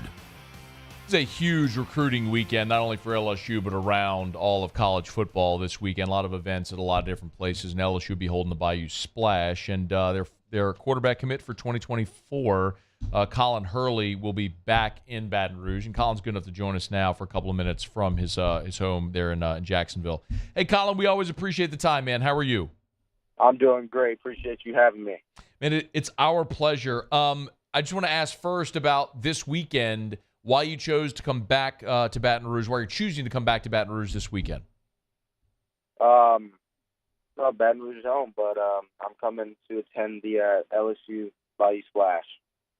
What are you anticipating with that event? As far as you've been really among the guys committed in this class, is it fair to say like the lead recruiter among the guys in the class? So what are you anticipating this weekend? I honestly just can't wait to get this event going. This is a mega event for LSU football in the recruiting space. I know during August, there's like a dead period, so this is the party before the party. LSU is about to take over the SEC in college football, so I really feel like the Bayou Splash is going to be a big get together with all the recruits, the commits, the coaches, even the parents to just go out there and have fun and really get the feel and vibe of LSU and Bayou. Coach Kelly and his staff, and even the current players made a statement last season. LSU football is back, and I've been saying this all along that the 24 class is going to be super strong, and we got some really good dudes on it, and I know some of them are actually going to come out to the Bayou Splash this weekend, so I can't wait to get with them. We're not done recruiting as well. We're going to go bring in some more guys. This class is going to be a statement for LSU football in the years to come.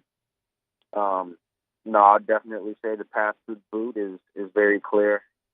LSU athletics are the best in the country. The baseball team, the women's basketball team, they won their national championship, and now it's the football.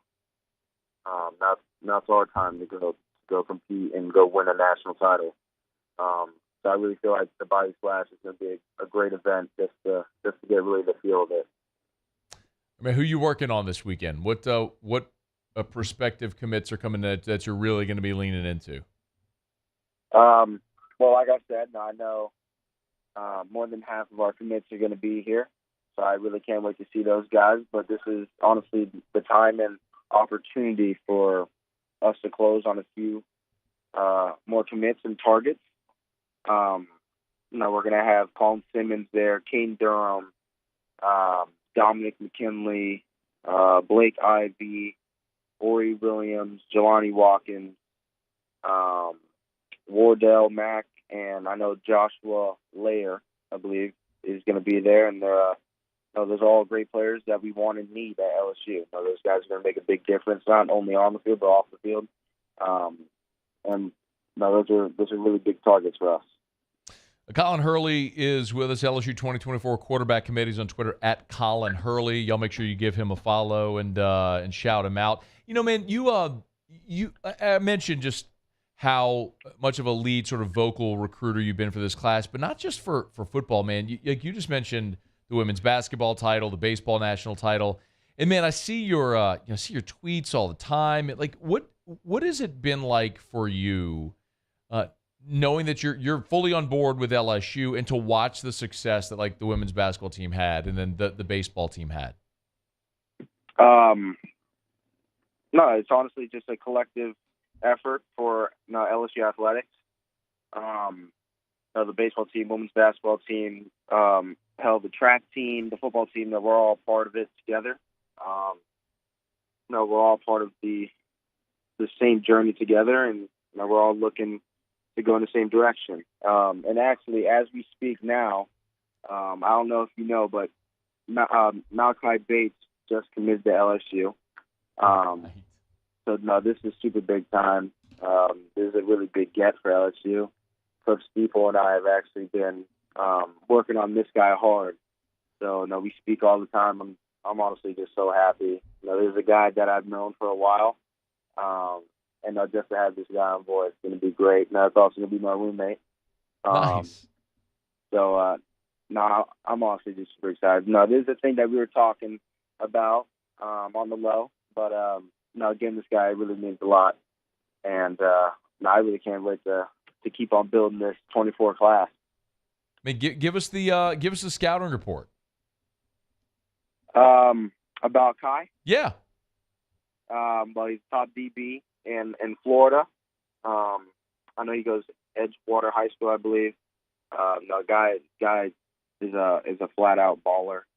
I want to say he's probably the highest ranked DB in Florida, or one of the highest.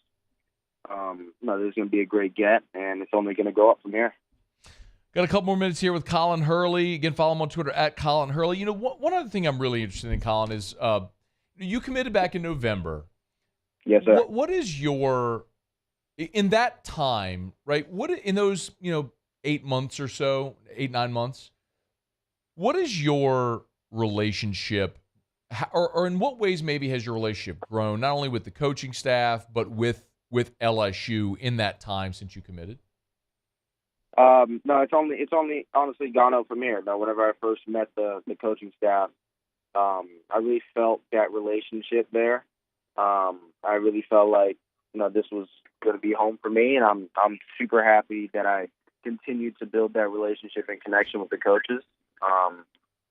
The development that they did this year with Jaden Daniels, hell, even the whole team, really opened up my eyes, and that really showed that I wanted to be an LSU Tiger, and I wanted to play for that coaching staff. But we have our talks damn near every day. But they know I'm full speed ahead on Springview this year. I'm going to lead my team to another state title. So, just to be back up here in Baton Rouge as well means a lot for me, so I get to see all my guys. Last thing for you, man. Your time very much appreciated. I did want to ask you about your senior season, man. What are you most looking forward to? What are you most looking to improve on here as you try to go for your third title? Honestly, just improve as a whole, as a team. It's a team effort, and I can't do this without my teammates, my coaches.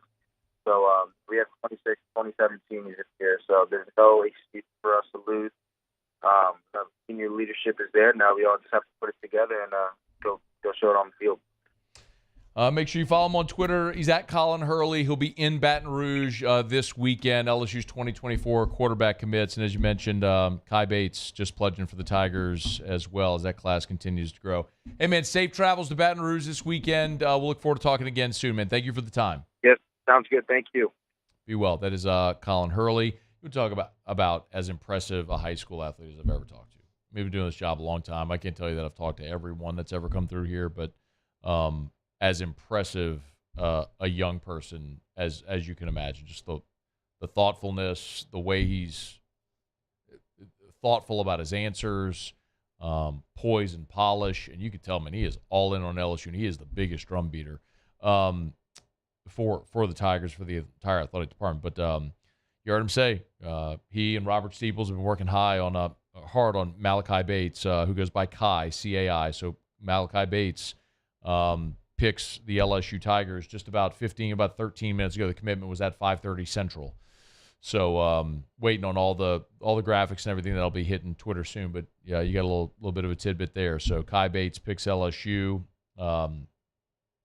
6'1", 175 out of the Orlando area. He's a high 4-star. He's a top 150 player on everybody. In the composite, he's the number 92 overall player.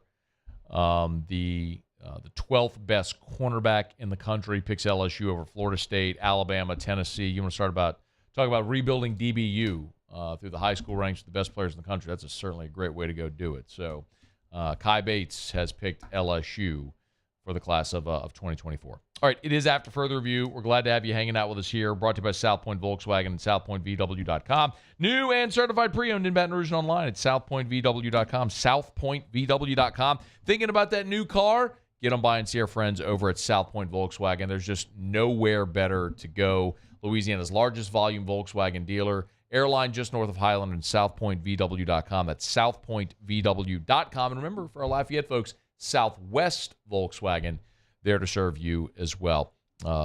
9 different IIHS top safety picks. You get the style, the feel, the performance of luxury without the cost, and you always get 2 years free maintenance on every new vehicle at South Point Volkswagen. SouthPointVW.com, South Point Volkswagen. What's your direction?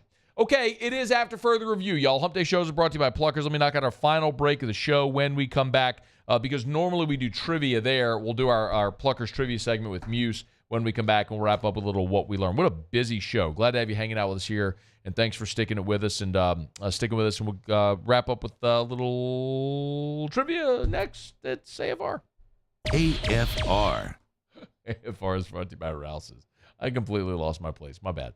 Rouse's.com, Rouse's.com, the official supermarket of the New Orleans Saints. Saints on the practice field for camp. Excited about that, and we're always pumped when we get to tell you about the weekly specials over at Rouse's. They do an awesome job, man. Rouse's does such an awesome job of making sure that they save you money when you go shop at Rouse's. Like right now, the best price in town on USDA Select Beef Value Pack T-Bone Steaks. You can get the best price in town right now at all Rouse's locations. You can save 61 cents a pound on USDA Grade A Sanderson Farms fresh chicken drumsticks and fries and thighs. You want to feed your entire family, do it affordably. You need to go make groceries. You need to go to the place that's helped Louisiana make groceries for more than 60 years. That's Rouse's. Of course, great seedless red grapes as well for $1.49 a pound. Check out the weekly specials online at Rouse's.com. Rouse's, this feels like home.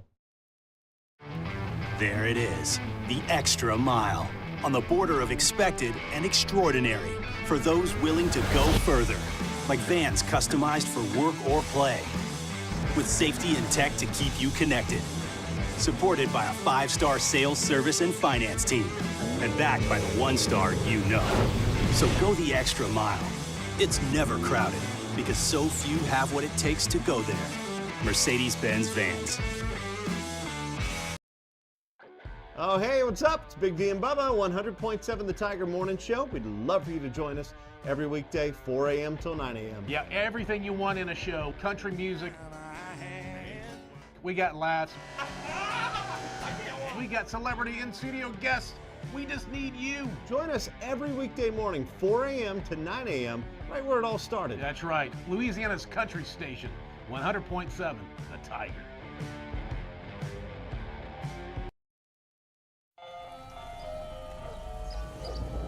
Hey there, little buddy. What's the matter? What's the matter? My windows, siding, and my door. That's what's the matter. Relief Windows can fix all that. I got you. Pop, pop. What's up? Oh my gosh, look! Curb appeal. That's a good-looking neighborhood. ReliefWindows.com. Gulf Coast Office Products is a nationally recognized Savin office equipment dealer based right here in Louisiana. Over 100 employees strong, Gulf Coast has the boots on the ground to support all vertical markets from education, engineering, legal, and finance. With the latest in office technology from desktop to production segment units, Gulf Coast and Savin have the perfect fit for you. Call 225-756-2644. That's 756-2644 for Gulf Coast Office Products. Dylan Cruz here to tell you about Six Rings Baseball and Softball Camp. If you live on the North Shore and play ball, go to Six Rings Camps with former LSU assistant coach Dan Canaveri. His knowledge is second to none, and your child will improve and have fun doing it. Camps were held at Coquille Park and Six Rings Academy in Covington with 4 sessions over the summer. Full day and morning only sessions are available from ages 7 to 13. Go to sixringsbaseball.com or call 985-206-9096. Learn the game to love the game. I've been doing business with Luba for 25 years. They're dependable, trustworthy. It's just the attention to detail with our clients. Our folks have years and years of experience. They're highly trained professionals. But many companies have that asset. What I'd like to think makes Luba a bit different is that we use those talents in a way that truly is dedicated to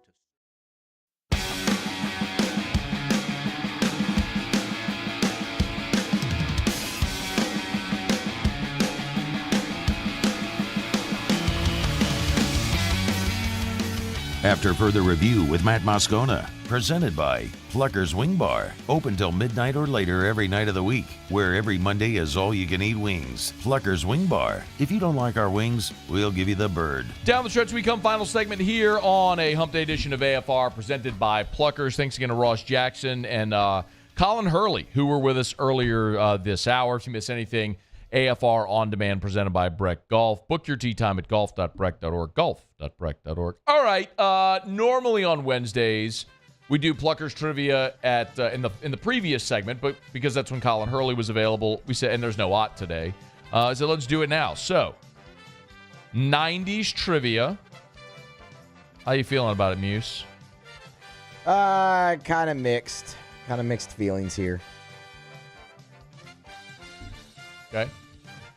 Just being honest. You're born in the 90s? I was. Early 90s, 93, so caught the tail end of that there, I guess. See how you do. All righty. All right. What athletes name there should have been an apostrophe there. There's no apostrophe on the question. There should have been. Possessive. What athlete's name completes the title of the video game Blank Presents Major League Baseball? 1994. It says in parentheses. 94. This is a video game? Yes. Show ends at 6, Music. Yeah, I know that.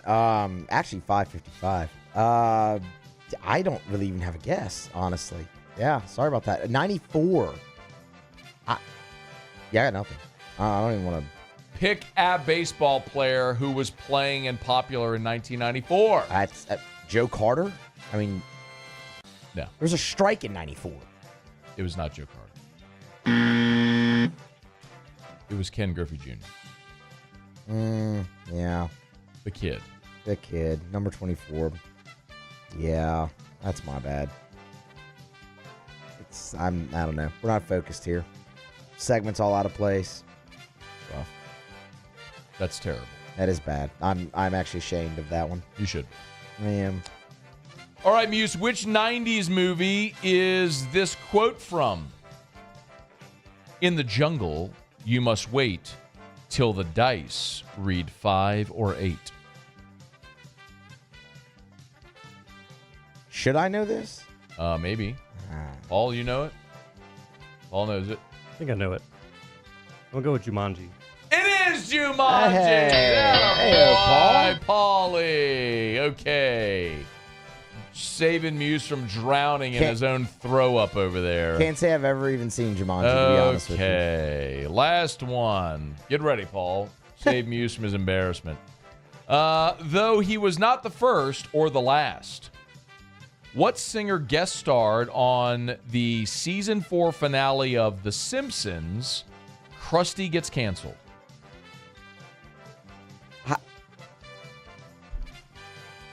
That's common knowledge? Paul?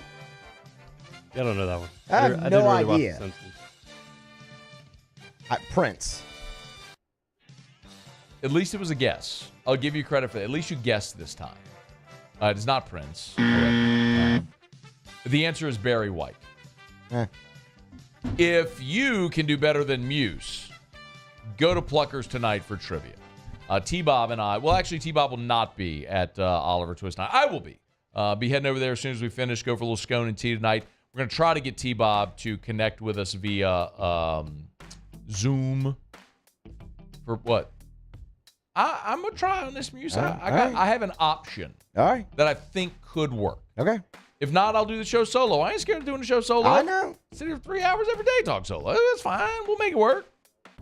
But y'all come out and hang out over at Oliver Twist. Little Widow Jane break-even barrel tonight. Looking forward to that. That'll be really good. All right, it's after further review. We're putting a button here on a hump day edition of AFR. Day 1 of Saints camp. Brian Kelly out at Rotary earlier today. Remember, if you miss anything, AFR On Demand, check the AFR LSU YouTube channel, the AFR Saints YouTube channel, or however you get your podcast, just search After Further Review, subscribe up, and you get all of our content there if you miss anything from AFR On Demand, presented by Breck Golf. Book your tee time, golf.breck.org, golf.breck.org. Great time to get out and hit the links, chase the little white ball. All right, now let's do a little what we learned. Muse, what'd you learn today? Colorado. They're planning their exit from the Pac-12. They are, in fact. No surprise, though, there. George Flovo. More egg on his face. Yeah. Paulie, what'd you learn? LSU got a commitment from Kai Bates. Just happened 15 minutes ago. Matt, what did you learn? Jamal Williams, Saints running back, down to 217. Really leaned out here, courtesy of Ross Jackson there. Appreciate the info. Have a great night. We'll see you tomorrow at 3. AFR. As we get on down the road, remind you about DraftKings, the official sports betting partner of ours here on AFR. And this weekend, major fight weekend. How about the boxing match? The welterweight title on the line, Errol Spence Jr. against Terrence Crawford. It's going down in the ring, and the DraftKings Sportsbook has a great deal for you. If you're a new customer, download the DraftKings Sportsbook app. Use the promo code Baton Rouge. Download the DraftKings Sportsbook app. Use the promo code Baton Rouge.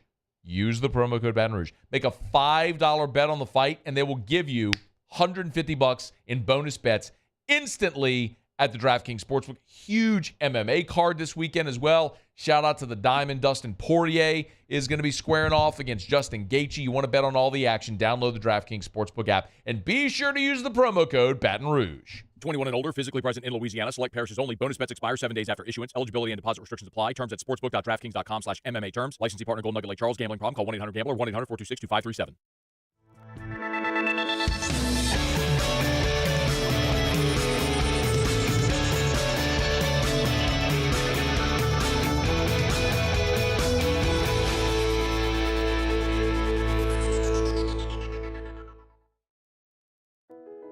I've been doing business with Luba for 25 years. They're dependable, trustworthy. It's just the attention to detail with our clients. Our folks have years and years of experience. They're highly trained professionals. But many companies have that asset.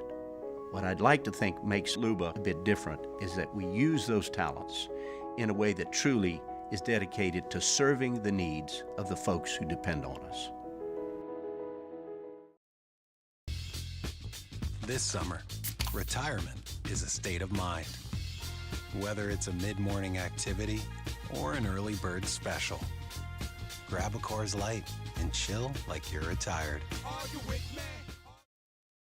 Bayou Chrysler Dodge Jeep Ram has $10,500 off MSRP on all new 23 Ram 1500 Laramie trucks in stock. All with Bayou's 1 million mile warranty. The crew at Bayou Automotive is going to do right by you. Hello, Samantha, dear, I hope you're feeling fine. And it won't be long until I'm with you all the time. But until then, I spend my money up right down on my last dime. Call in Baton Rouge.